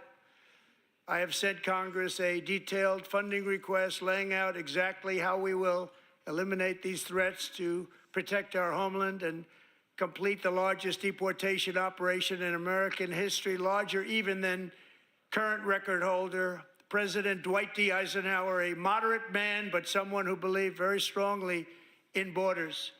Americans expect Congress to send me this funding without delay so I can sign it into law. So, Mr. Speaker, John Thune, both of you, I hope you're going to be able to do that, Mr. Speaker. Thank you. Mr. Leader, thank you. Thank you very much. And let's get it to me. I'll sign it so fast, you won't even believe it. These all sounded so fast.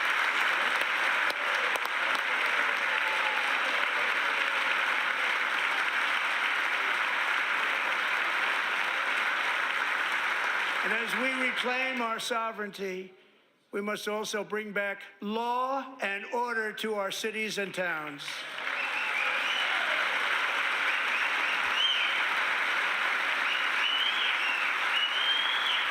In recent years, our justice system has been turned upside down by radical left lunatics.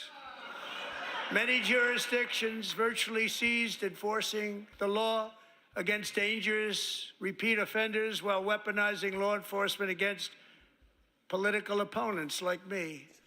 My administration has acted swiftly and decisively to restore fair, equal, and impartial justice under the constitutional rule of law, starting at the FBI and the DOJ. Pam, good luck. Cash, wherever you may be, good luck. Good luck. Pam Bondi. One of the Krasensteins is already making that dude that got kicked out seem like a victim. I knew they were going to do that. Thank you. He was warned like 4 times. Thank you, Cash. What are you supposed to do? Just let him shout the whole time? That's all going to be is we talk about now. Oh, I thought he supported freedom of speech. Why did he kick him out? They've already started very strong. They're going to do a fantastic job. You're going to be very proud of them. We're also once again giving our police officers the support, protection, and respect they so dearly deserve. They have to get it. They have such a hard, dangerous job, but we're going to make it less dangerous. The problem is the bad guys don't respect the law, but they're starting to respect it, and they soon will respect it. This also includes our great fire departments throughout the country. Our firemen and women are unbelievable people, and we'll never forget them. And besides that, they voted for me in record numbers, so I have no chance.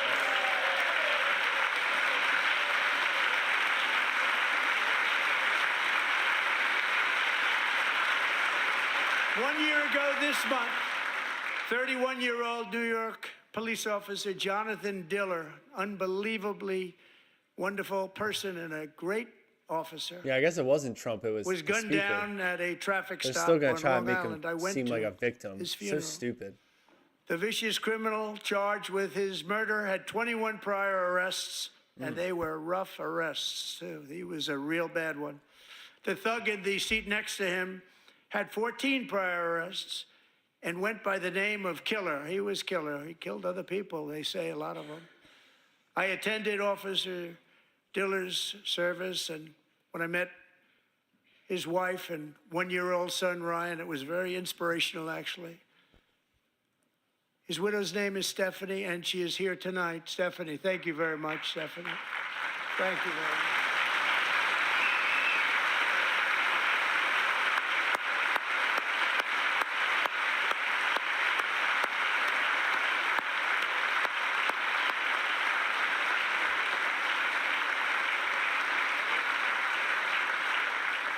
Stephanie, we're going to make sure that Ryan knows his dad was a true hero, New York's finest, and we're going to get these cold-blooded killers and repeat offenders off our streets, and we're going to do it fast. Got to stop it. They get out with 28 arrests. They push people into subway trains. They hit people over the head, back of the head with baseball bats. We got to get them out of here. I've already signed an executive order requiring a mandatory death penalty for anyone who murders a police officer. And tonight I'm asking Congress to pass that policy into permanent Mandatory law. death penalty? Oh my God. Oh my. See, Trump is so savage. I'm also asking for a new crime bill getting tough on repeat offenders while enhancing protections for America's police officers so they can do their jobs without fear of their lives being totally destroyed. They don't want to be killed.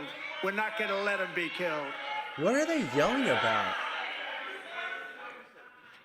Joining us in the gallery tonight is a young man who truly loves our police. His name is DJ Daniel. He is 13 years old, and he has look always at dreamed him. of becoming a police officer. Brain cancer survivor. Wow. That's crazy.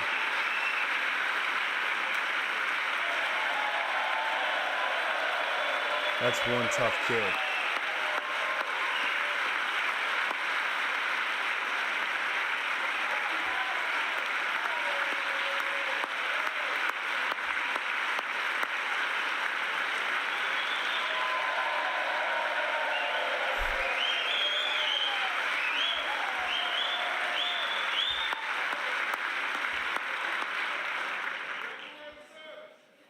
But in 2018, DJ was diagnosed with brain cancer. The doctors sad. gave him 5 months at most to live. That was more than 6 years ago. That's crazy to survive that.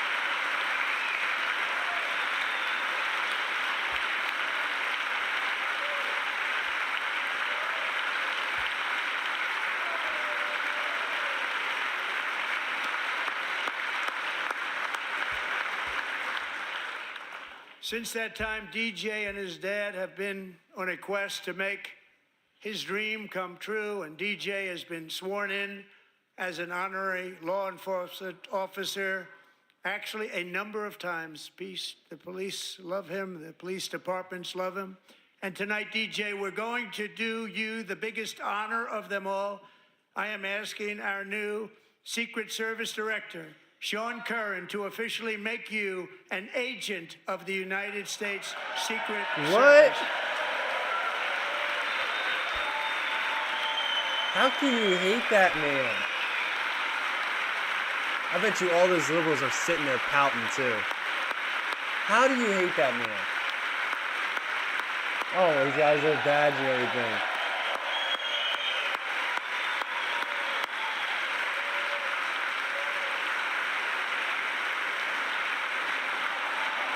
Oh.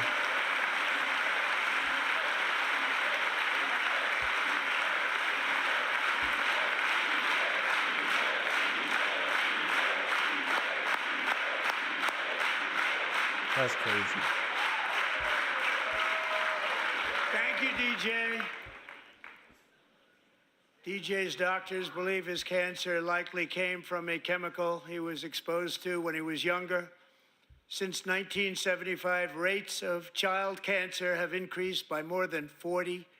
Oh my God. Reversing this trend is one of the top priorities for our new presidential commission to make America healthy again, chaired by our new Secretary of Health and Human Services, Robert F. Kennedy, Jr. Okay.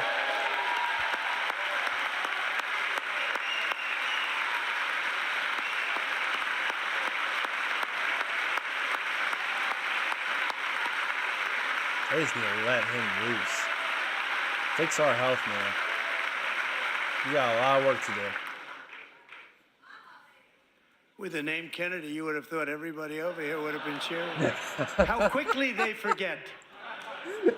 Our goal is to get toxins out of our environment, poisons out of our food supply, and keep our children healthy and strong.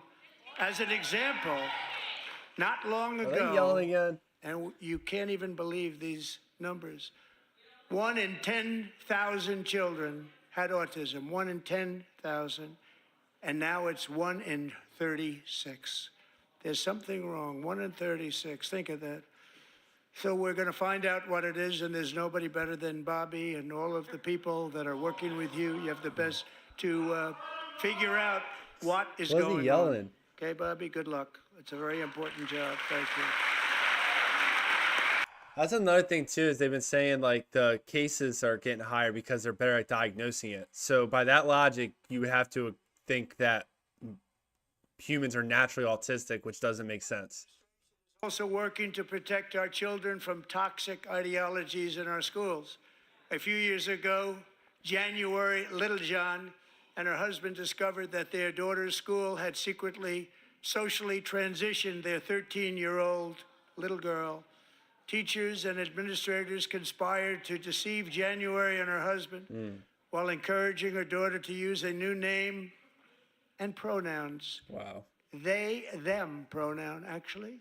All without telling January, who is here tonight and is now a courageous advocate against this form of child abuse. January, thank you. Thank you. Thank you very much.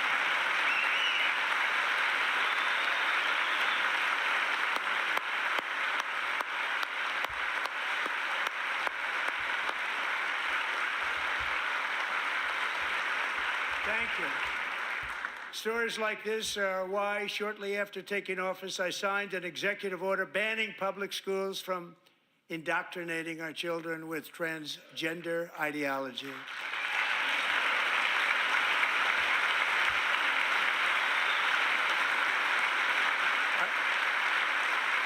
I also signed an order to cut off all taxpayer funding to any institution that engages in the sexual mutilation of our youth. Come on, Democrats, protest that. Go ahead. This is why you're losing. I want Congress to pass a bill permanently banning and criminalizing sex changes on children and forever ending the lie that any child is trapped in the wrong body. This is a big lie.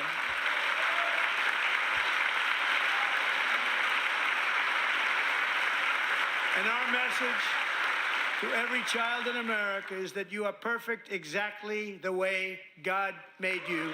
Yes, sir.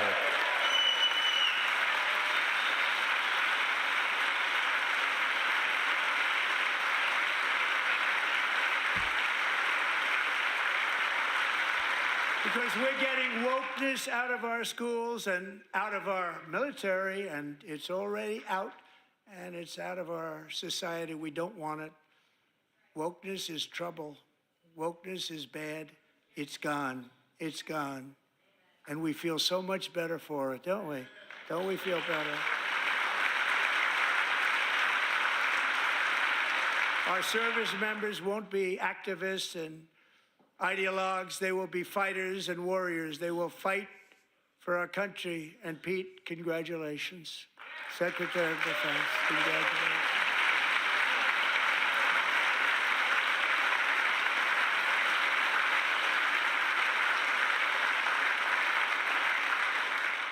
And he's not big into the woke movement, I can tell you. I know him well. I am pleased to report that in January, the U.S. Army had its single best recruiting month in 15 years, and that all armed services are having among the best recruiting results ever in the history of our services. That's because people have pride in their country again.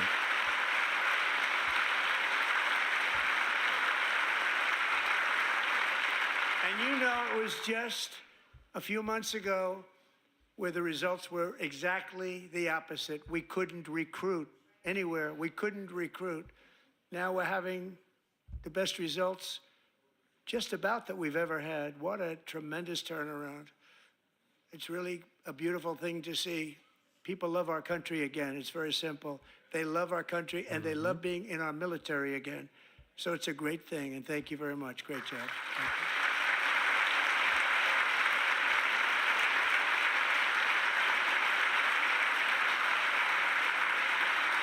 We're joined tonight by a young man, Jason Hartley, who knows the weight of that call of duty. Jason's father, grandfather, and great-grandfather all wore the uniform. Jason tragically lost his dad, who was also a Los Angeles County Sheriff's deputy when he was just a boy, and now he wants to carry on the family legacy of service. Jason is a senior in high school, a six-letter varsity athlete, a really good athlete, they say, a brilliant student with a 4.46, that's good, GPA. And his greatest dream is to attend the U.S. Military Academy at West Point. Wow. That would be impressive.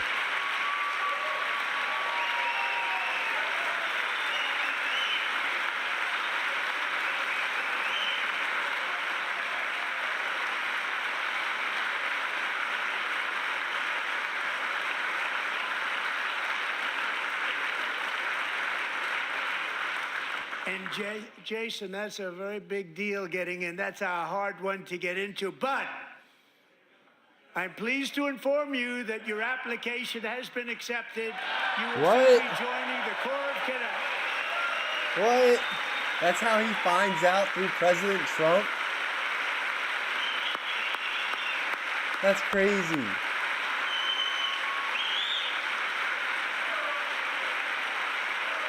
Oh, look at DJ.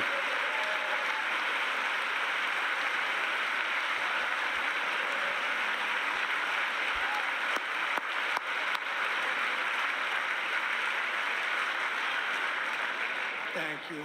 Jason, you're going to be on the long gray line, Jason. As Commander-in-Chief, my focus is on building the most powerful military of the future. As a first step, I'm asking Congress to fund a state-of-the-art Golden Dome missile defense shield to protect our homeland, all made in the USA. Where would he place that? They're a big country.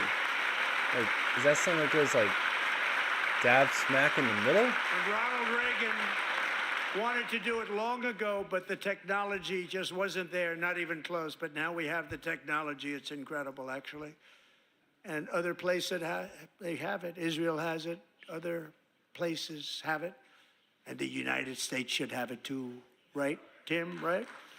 They should have it too. So I want to thank you. But it's a very, very important. This is a very dangerous world. We should have it. We want to be protected, and we're going to protect our citizens like never before. To boost our defense industrial base, we are also going to resurrect the American shipbuilding industry, including commercial shipbuilding and military shipbuilding.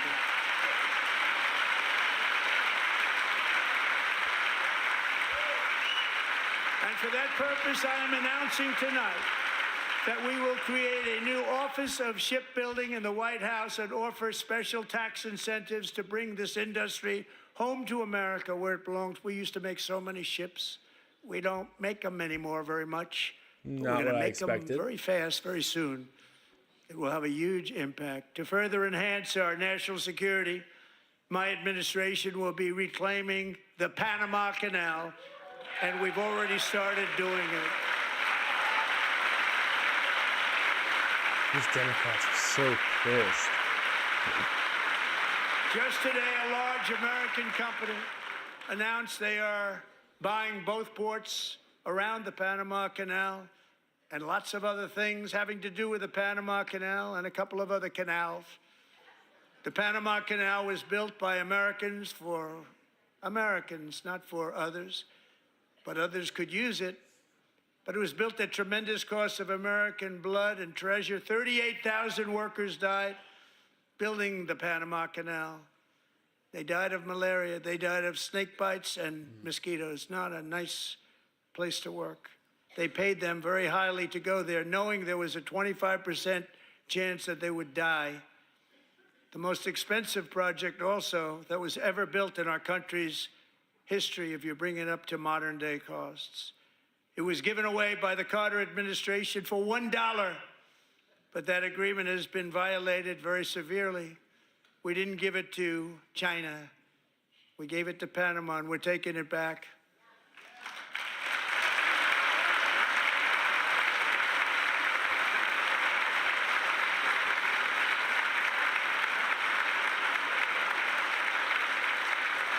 And we have Marco Rubio in charge. Good luck, Marco.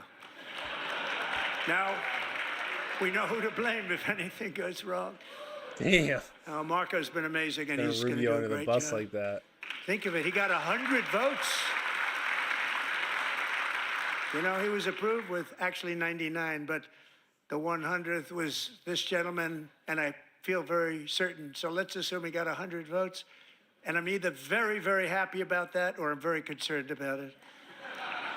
But he's already proven. I mean, he's a great gentleman. He's respected by everybody, and we appreciate you voting for Marco.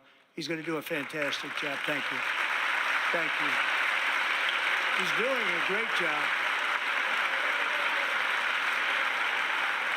Yeah, we Democrats did vote for him, which was definitely concerning. And I also have Still a is, I message tonight for the incredible people of Greenland.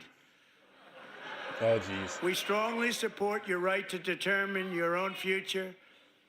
And if you choose, we welcome you into the United States of America. We need Greenland for national security and even international security, and we're working with everybody involved to try and get it. But we need it really for international world security, and I think we're going to get it. One way or the other, we're going to get it. We will keep you safe. We will make you rich, and together we will take Greenland to heights like you have never thought possible before. It's a very small population, but very, very large piece of land and very, very important for military security. America is once again standing strong against the forces of radical Islamic terrorism. 3.5 years ago, ISIS terrorists killed 13 American service members and countless others in the Abbey Gate bombing during the disastrous and incompetent withdrawal from Afghanistan. Not that they were withdrawing, it was the way they withdrew. Perhaps the most embarrassing moment in the history of our country. Tonight, I am pleased to announce that we have just apprehended the top terrorist responsible for that atrocity, and he is right now on his way here to face the swift sword of American justice. Oh, wow.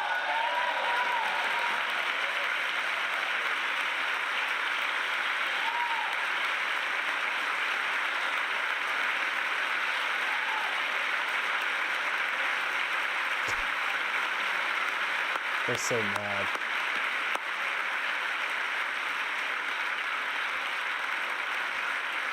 And I want to thank especially the government of Pakistan for helping arrest this monster.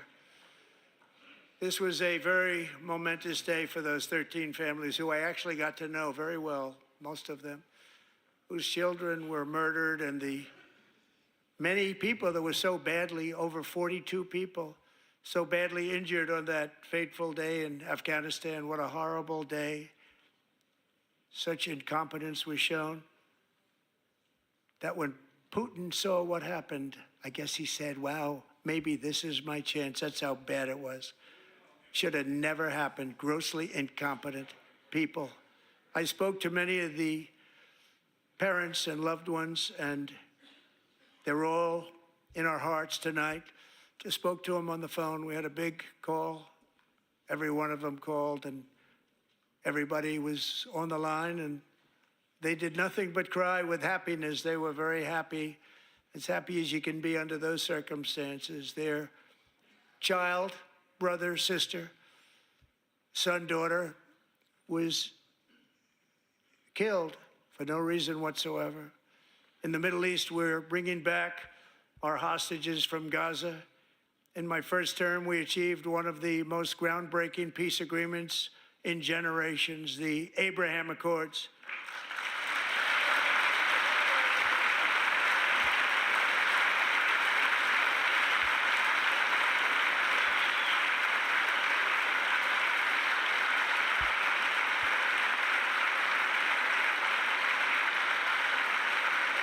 And now we're going to build on that foundation to create a more peaceful and prosperous future for the entire region. A lot of things are happening in the Middle East. People have been talking about that so much lately with everything going on with Ukraine and Russia.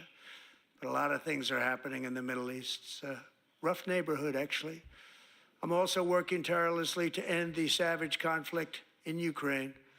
Millions of Ukrainians and Russians have been needlessly killed or wounded in this horrific and brutal conflict with no end in sight. The United States has sent hundreds of billions of dollars to support Ukraine's defense with no security, with no anything.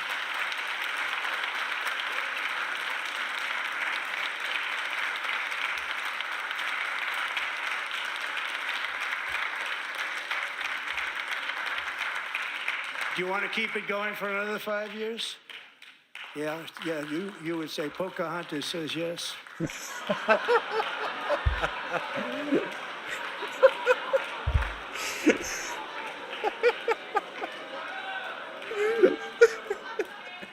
2,000 people are being killed every single week. God. More than that. They're Russian young people. They're Ukrainian young people. They're not Americans, but I want it to stop. Meanwhile, Europe has sadly spent more money buying Russian oil and gas than they have spent on defending Ukraine, by far. Think of that. They've spent more buying Russian oil and gas than they have defending. And we've spent perhaps $350 billion, like taking candy from a baby. That's what happened. And they've spent $100 billion. What a difference that is. And we have an ocean separating us, and they don't. But we're getting along very well with them, and lots of good things are happening. Biden has authorized more money in this fight than Europe has spent by billions and billions of dollars. It's hard to believe that they wouldn't have stopped it and said, at some point, come on, let's equalize. You got to be equal to us. But that didn't happen. Earlier today, I received an important letter from President Zelensky of Ukraine. The letter reads, Ukraine is ready to come to the negotiating table as soon as possible to bring lasting peace closer. Nobody wants peace more than the Ukrainians, he said. My team and I stand ready to work under President Trump's strong leadership to get a peace that lasts.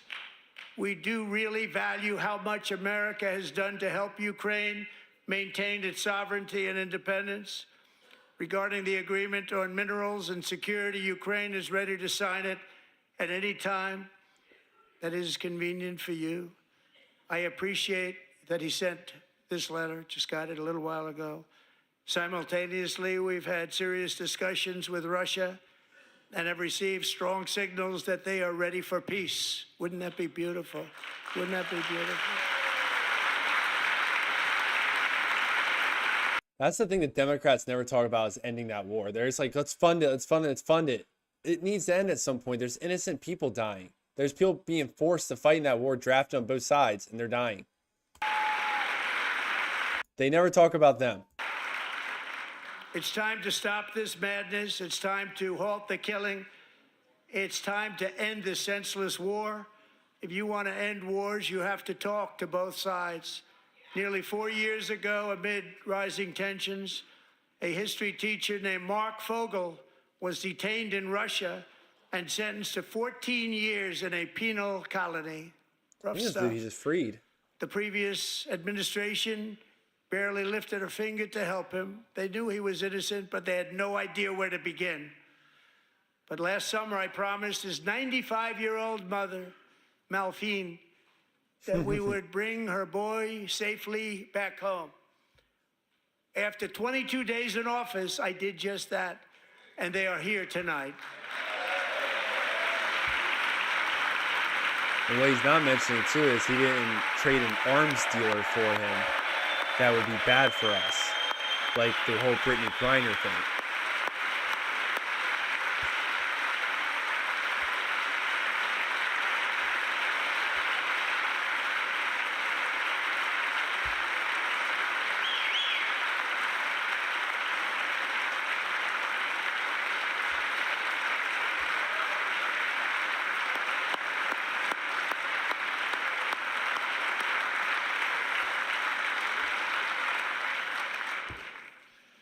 To Mark and his great mom, we are delighted to have you safe and sound and with us. As fate would have it, Mark Fogel was born in a small rural town in Butler, Pennsylvania. Have you heard of it? Where his mother has lived for the past 78 years. What are the odds of that? I just happened to go there last July 13th for a rally. That was not pleasant. And that is where I met his beautiful mom right before I walked onto that stage. And I told her I would not forget what she said about her son. And I never did I? Never forgot. Less than 10 minutes later, at that same rally, gunfire rang out, and a sick and deranged assassin unloaded 8 bullets from his sniper's perch into a crowd of many thousands of people. My life was saved by a fraction of an inch, but some were not so lucky. Corey Comparator was a firefighter, a veteran, a Christian, a husband, a devoted father, and above all, a protector. When the sound of gunshots pierced the air, it was a horrible sound. Corey knew instantly what it was and what to do. He threw himself on top of his wife and daughters and shielded them from the bullets with his own body. Corey was hit really hard. You know the story from there. He sacrificed his life to save theirs. Two others, very fine people, were also seriously hit. But thankfully, with the help of two great country doctors, we thought they were gone and they were saved. So those doctors had great talent. We're joined by Corey's wife, Helen, who was his high school sweetheart, and their two beloved daughters, Allison and Kaylee. Thank you.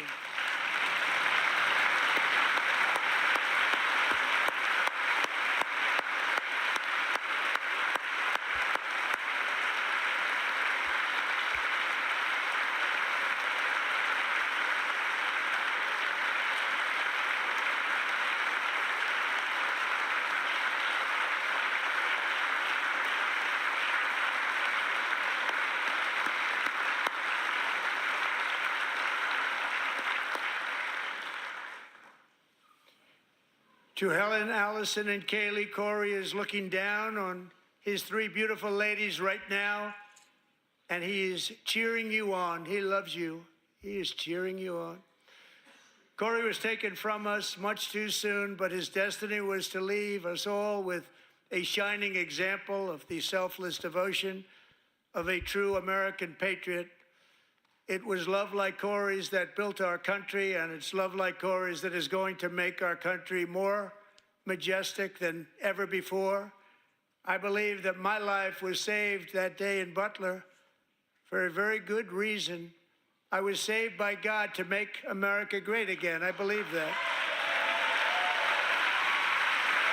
Thank you. Thank you.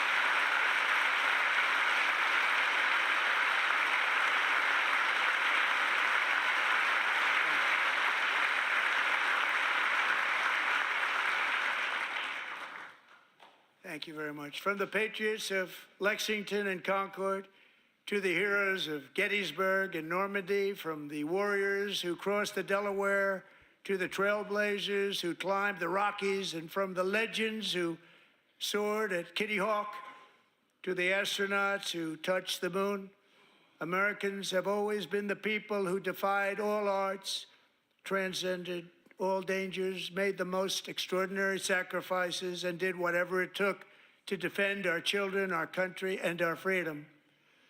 And as we have seen in this chamber tonight, that same strength, faith, love, and spirit is still alive and thriving in the hearts of the American people.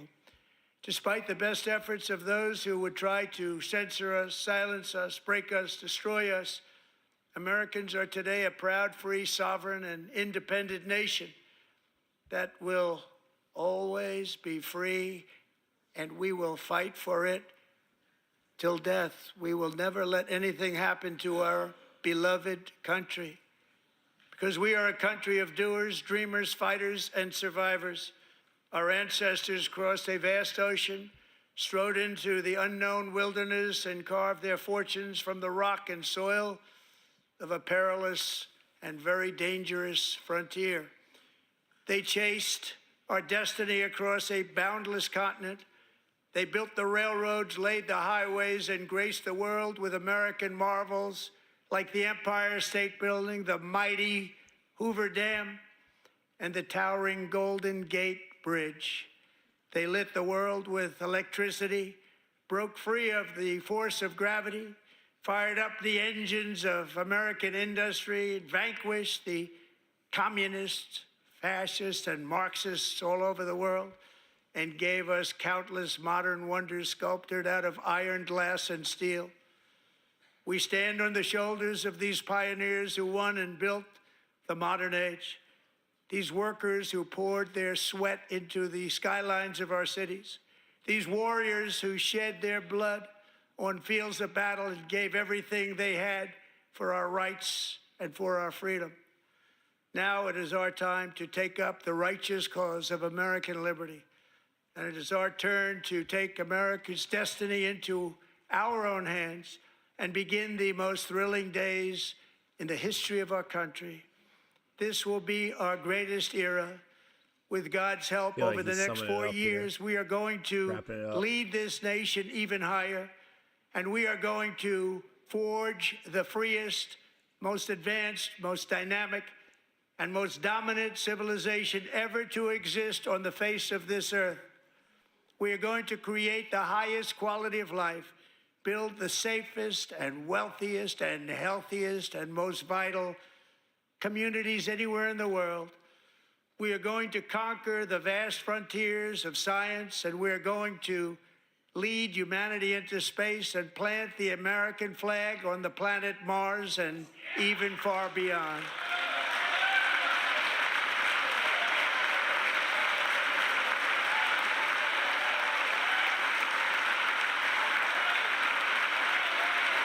Oh, look at all these liberals leaving. Look, you see them storming out. And through it all, we are going to rediscover the unstoppable power of the American spirit. And we are going to renew unlimited promise of the American dream. Every single day, we will stand up and we will fight, fight, fight for the country our citizens believe in and for the country our people deserve.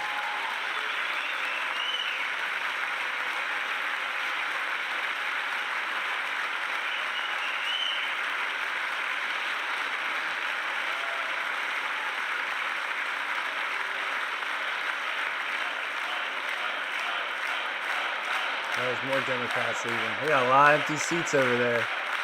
See, if this was the other way around, they would say Republicans are being disrespectful. Americans, get ready for an incredible But it's future okay for them. because the golden age of America has only just begun. It will be like nothing that has ever been seen before. Thank you, God bless you, and God bless America.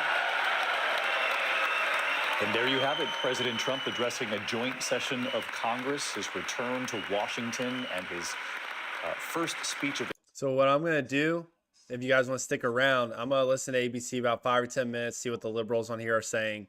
And then I found a bunch of stuff on Twitter I want to talk about while I was watching, seeing what everyone was saying during it, so we can kind of reflect back on what happened. A lot of liberals losing their mind, of course.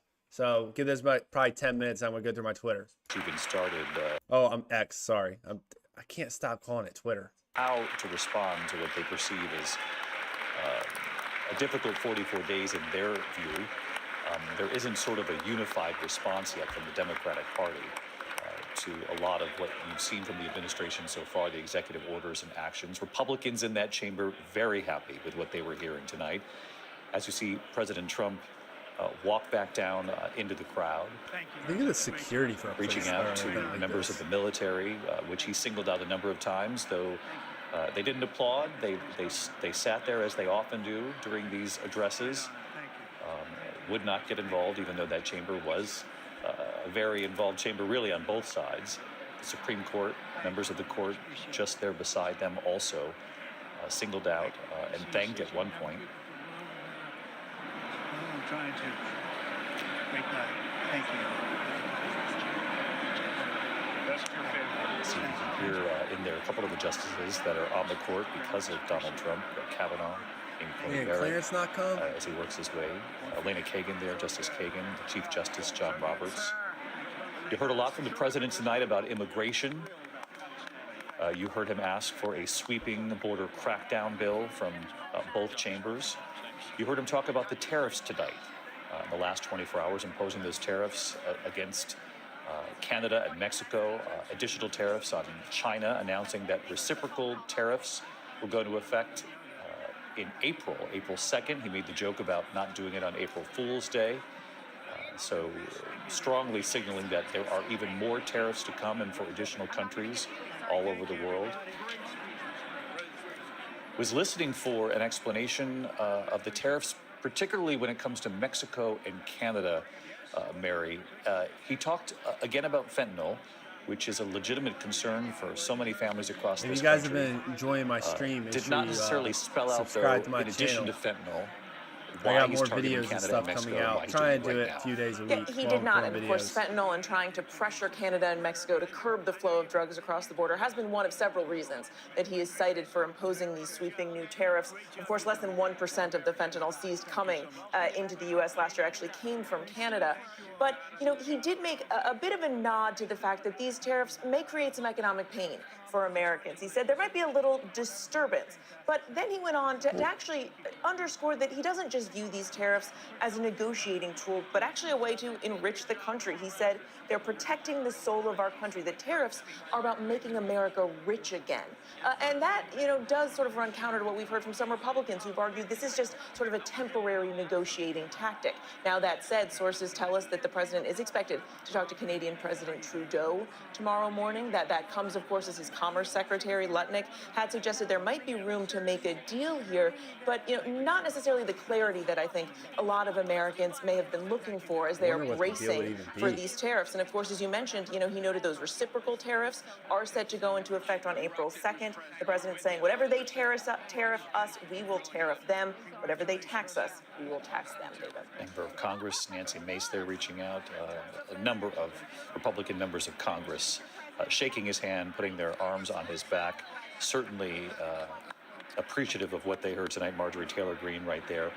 Martha, it's the president also making news tonight when it comes to foreign policy on a couple of fronts. First off, Afghanistan. He talked about his predecessor, Joe Biden, the former president, a number of times in very, very critical, harsh language when it comes to the former president, but said that one of the attackers involved with Abbey Gate is on his way back to face justice.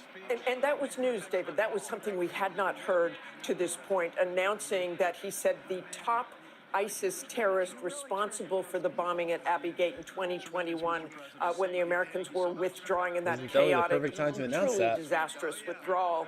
Apparently, they have arrested someone with the help of the Pakistanis, and the president said that person is coming back to the United States as we speak. And that, again, is the first we have heard of that. He, of course, has been very critical of what happened in Afghanistan, although originally he's the one who wanted to withdraw. You heard him say tonight it wasn't the withdrawal itself, it was the way it was done. Yeah, not the withdrawal, but the way it was carried out. Again, critical of his predecessor. And on Ukraine, as you reported on World News Tonight, Martha, President Zelensky signaling very strongly that he's ready for that minerals deal and also ready to seek peace with Russia. And he also offered praise for President Trump, which clearly Twitter now. Like I said, I liked a bunch of stuff. A lot of praise, heaping on that praise, and I think he was speaking directly to Donald Trump and saying our meeting at the White House on Friday did not go the way it was supposed to. So let me pause this.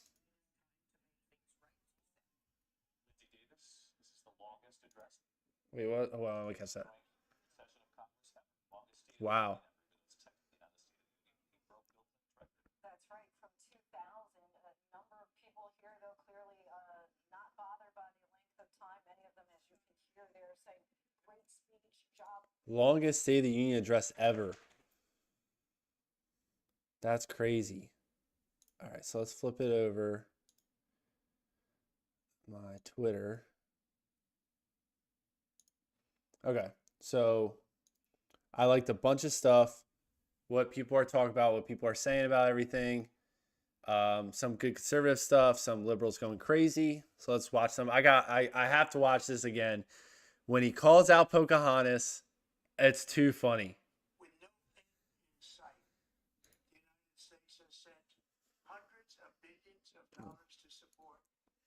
Ukraine's Sorry, I wasn't playing defense. here. Let me restart. With no end in sight, the United States has sent hundreds of billions of dollars to support Ukraine's defense. With no security, with no anything.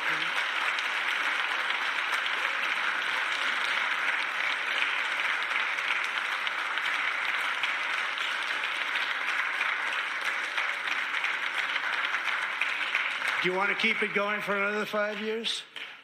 Yeah, you would say Pocahontas says yes.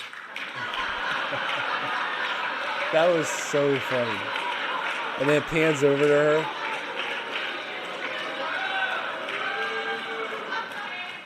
$2,000 people are being killed every single. That was too funny. This is something Jasmine Crockett made. Oh, this was the Kendrick Lamar thing. Okay. So this person, big liberal account on X, annoying. Donald Trump is whining that Democrats aren't standing, cheering, or clapping for him. His point was, which obviously this person clipped out intentionally. Let's see what part they have here. Absolutely nothing I can say I don't know why it's so make quiet. them happy or to make them stand or smile. So he made a good point, though. Like, there's nothing they can do. These are the kind of people that no matter what Trump does, they'll be anti-Trump. Trump could be like, I have the solution for world hunger, and they would say that it's better that kids are starving. Like, that's their mindset. Like, and he made a good point. Let's see. Pocahontas. Yeah, Hodge twins love that. Let's see. Here's Harry says, I said at the beginning of the stream, when that dude got kicked out, there was going to be someone saying that they're blocking free speech. And of course, out of everyone on this planet, it is Harry Sisson that did that. So Harry Sisson, let me zoom in a little bit so you guys can see it better. A little farther. That looks better on your screen. Donald Trump just said he brought, quote, free speech back to America. This comes just moments after he kicked Rep. Al Green, which to this day, no one probably even knew he existed. People in his district probably don't even know who he is, for calling him out for attacking Medicaid. They don't actually like free speech. So I actually commented on this. It's not showing. I thought my comment would show up. But I commented on this, and I basically said that he was warned 5 times. And the whole thing is, he wasn't doing it because he cares about Medicaid. He wanted his 5 minutes of fame. He wanted to be able to campaign on this. He wanted to get some attention. That's all this. It was just an act. That's all. That's why he did it within the first 5 minutes. It wouldn't have been as memorable if he did it an hour in. It's stupid. Look, Al Green, you are an American hero. No, you're not. I don't know why these are out of order. Is there a way I can...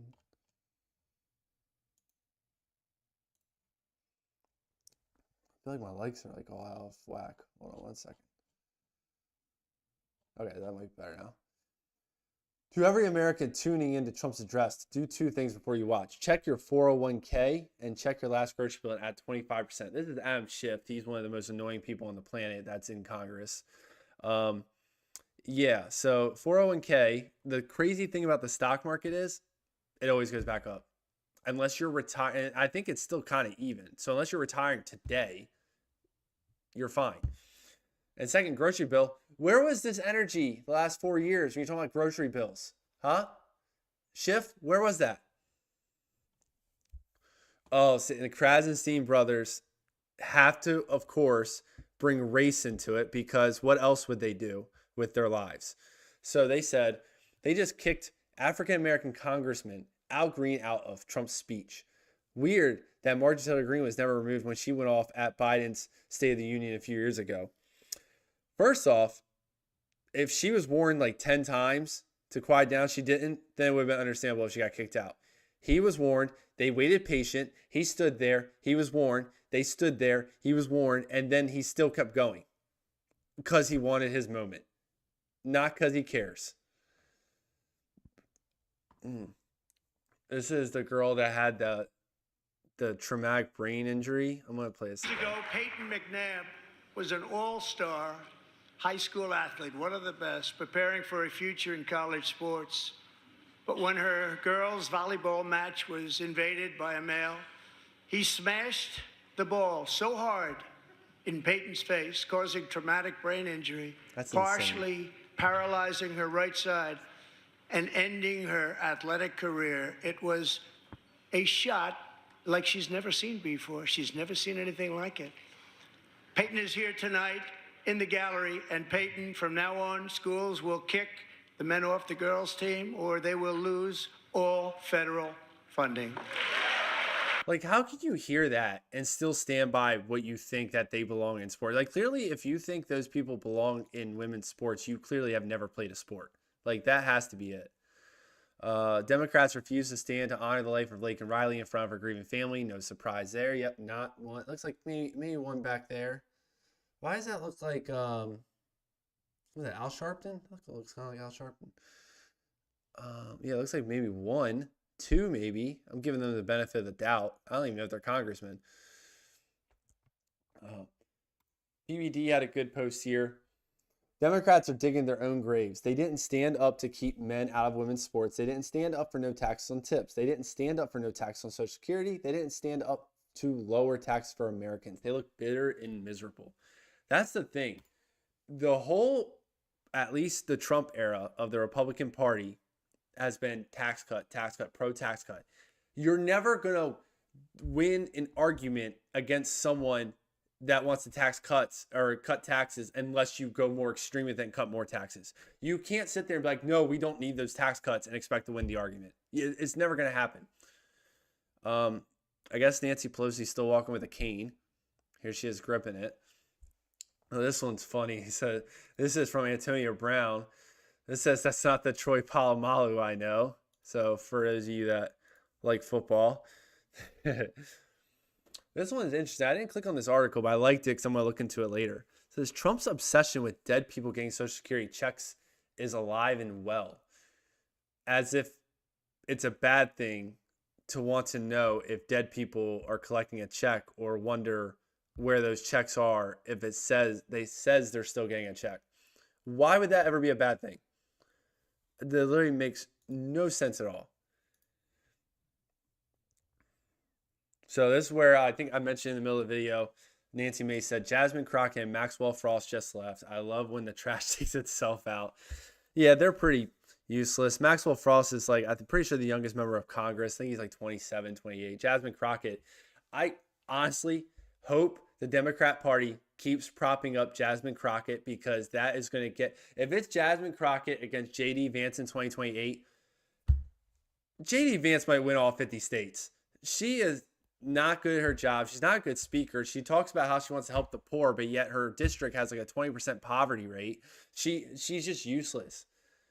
But what do Democrats have to do? They have to get behind the minorities because they can't get behind the white man because that looks bad on them. So even though she's not a good speaker, she's not a good politician, they're going to back her because she sounds like a sassy.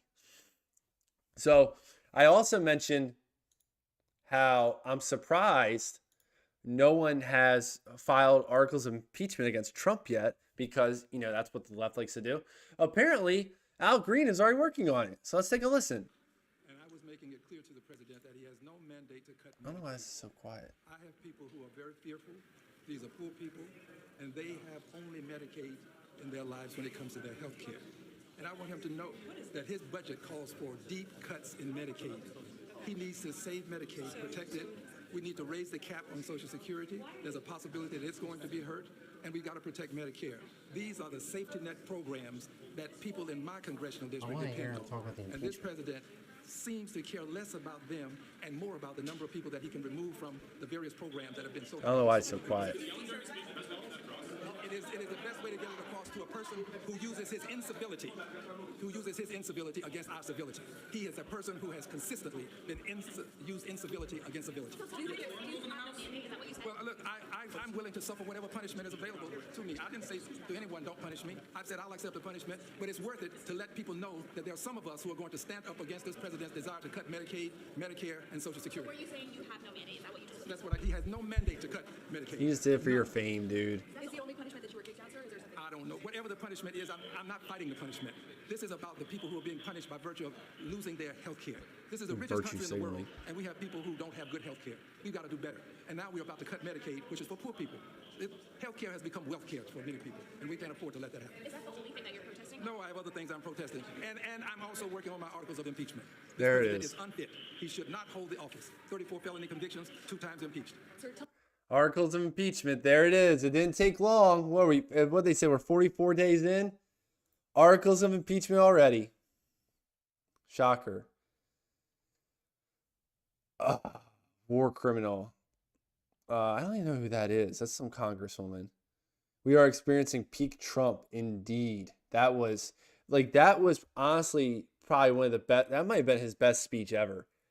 The way he kept his composure when all the Democrats were going crazy, the way he joked around about it, the people he talked about, that had to be his best speech. Isn't it ironic that women who voted to set women back this week are wearing pink? Yeah, those are the same people I think men should play in women's sports are wearing pink for women's rights. Definitely ironic. So this was find someone obsessed with you as the Democrats are obsessed with Elon Musk. Yeah, so this is some of the signs they were holding up. Might be kind of hard to see on your screen. Musk steals, save Medicaid. There's only two I see. Musk steals. So stupid. Let's see. Massive upgrade, indeed. Huge massive upgrade. Senator Elizabeth Warren, I think this was before the debate, is asked what she'd like to say Elon Musk and Doge. She had an opportunity. You had to say one thing to Elon Musk and his 18-year-old Doge, cabal. What would you say? I'd say follow the law and get the hell out of our agencies. Get the hell out of our government. Nobody elected you. You have no legal authority to be there and no legal authority to do the things you are doing. And the things that Elon Musk is doing hurt real. Yeah, cut and waste. Hurts real bad. Oh, I'm aching right now. Only the Democrats would confuse this for an auction. I guess talking about these signs they were holding, they do kind of look like the things you hold for an auction. That's Greg Gutfeld. That's funny. Trump, stop saving the country money, said Democrats. Oh, this is one of the best moments of the night. Easily right here. We have ended weaponized government where, as an example, a sitting president is allowed to viciously prosecute his political opponent, like me. How did that work out? Not too good. Not too good. That is savage. Easily one of the best moments of the night. See, there's protect veterans. Must steal is so stupid. This lady was wearing this. We the people. I'm not sure what this is supposed to say. It's cut off. It's not. Yeah, it's still cut off. Yeah, I don't know what that is. I guess she just wrote marker on her suit. That seems dumb. Says she knows someone wants to deport her. There's Ilhan Omar. Looking uncomfortable. There's Senator Warren, ignores President Trump's address, scrolls on her phone. She's probably posting about him. I guarantee there's probably an X post at that timestamp. This is where first heard about Jasmine Crockett walking out. The congressman who cheers for Mexico and Canada when they play America just walked out of the chamber. Huge loss. Very sad. Charlie Kirk. Jasmine Crockett leaves the chamber. Let's see. Not a single lady in pink voted to ban men in women's sports. Ain't that funny how that works out? Not a single one. There's Ben Shapiro and Matt Walsh with Mike Johnson. I want to know why they were invited. Is that because maybe they're that whole push the Trump administration's making for new media? I guess could be it. Like independent media, they're trying like a really hard push to get them involved. And Daily Wire probably is the biggest conservative, or one of the big, if you don't count Fox News, one of the biggest conservative news networks or news independent media is where you want to refer to as. So, yeah, I guess that's what would be it. Brett Cooper, this is a comedy special. Put it on Netflix. This is a congresswoman. She is very scary looking. I don't know why her hair is like that. Yeah. There is Al Green getting escorted out.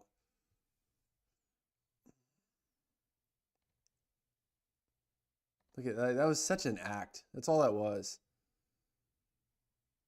Our country will no longer be woke. How'd that work out? The quartering. Oh, yeah. Someone said that this was going to be the State of the Union. Of course, always got to mention you know what, because they have nothing else to say. I think that's pretty much all I had covered. I don't think there's anything else I've seen so far on my Twitter. I'm looking now, see if there's anything like interesting. Oh, Politico reported that Trump mentioned Joe Biden at least 16 times tonight. I'm glad they were able to keep track of that for us, because that's very important information, is how many times Trump said Joe Biden. They're really sticking to the important stuff at that news network. We should give them back all their government funding that we cut from them, because clearly that is important work. I think that's pretty much it. That was like I said, I think that was the best Trump speech I ever heard in my life. I really enjoyed it. I love how mad all the Democrats were getting, the one storming out, the one Al Green throwing a fit just for his 5 minutes of fame. So stupid. That's like you're going to complain when Republicans like get a little loud with you, and then you're going to be so disrespectful that you walk out midway just because the president has different views. At least all the Republicans always stay through the whole time. You're going to walk out mid-speech because you disagree with him. That's childish. Like, these are, and this doesn't even include, there was like a dozen Democrats that didn't even show up for it. Democrat congressmen, congresswomen that didn't even show up for the speech. Doesn't even include them. That's just so disrespectful and wrong. Like, I don't care. Like, every Republican always showed up for Biden. Obama, as far as I know, with Obama, showed up there for Biden, was always there, because that's what you do. Whether you agree or disagree or not, you show up. You can throw your little fit, or you can do a little protest here and there, but like, it's a respect thing. So yeah, I don't think that's a good look for the Democrats. I'm sure the media will try to spin it to where Trump is this evil guy and said all these mean things, and the Democrats were right to do that. I'm sure that's how the media will spin it.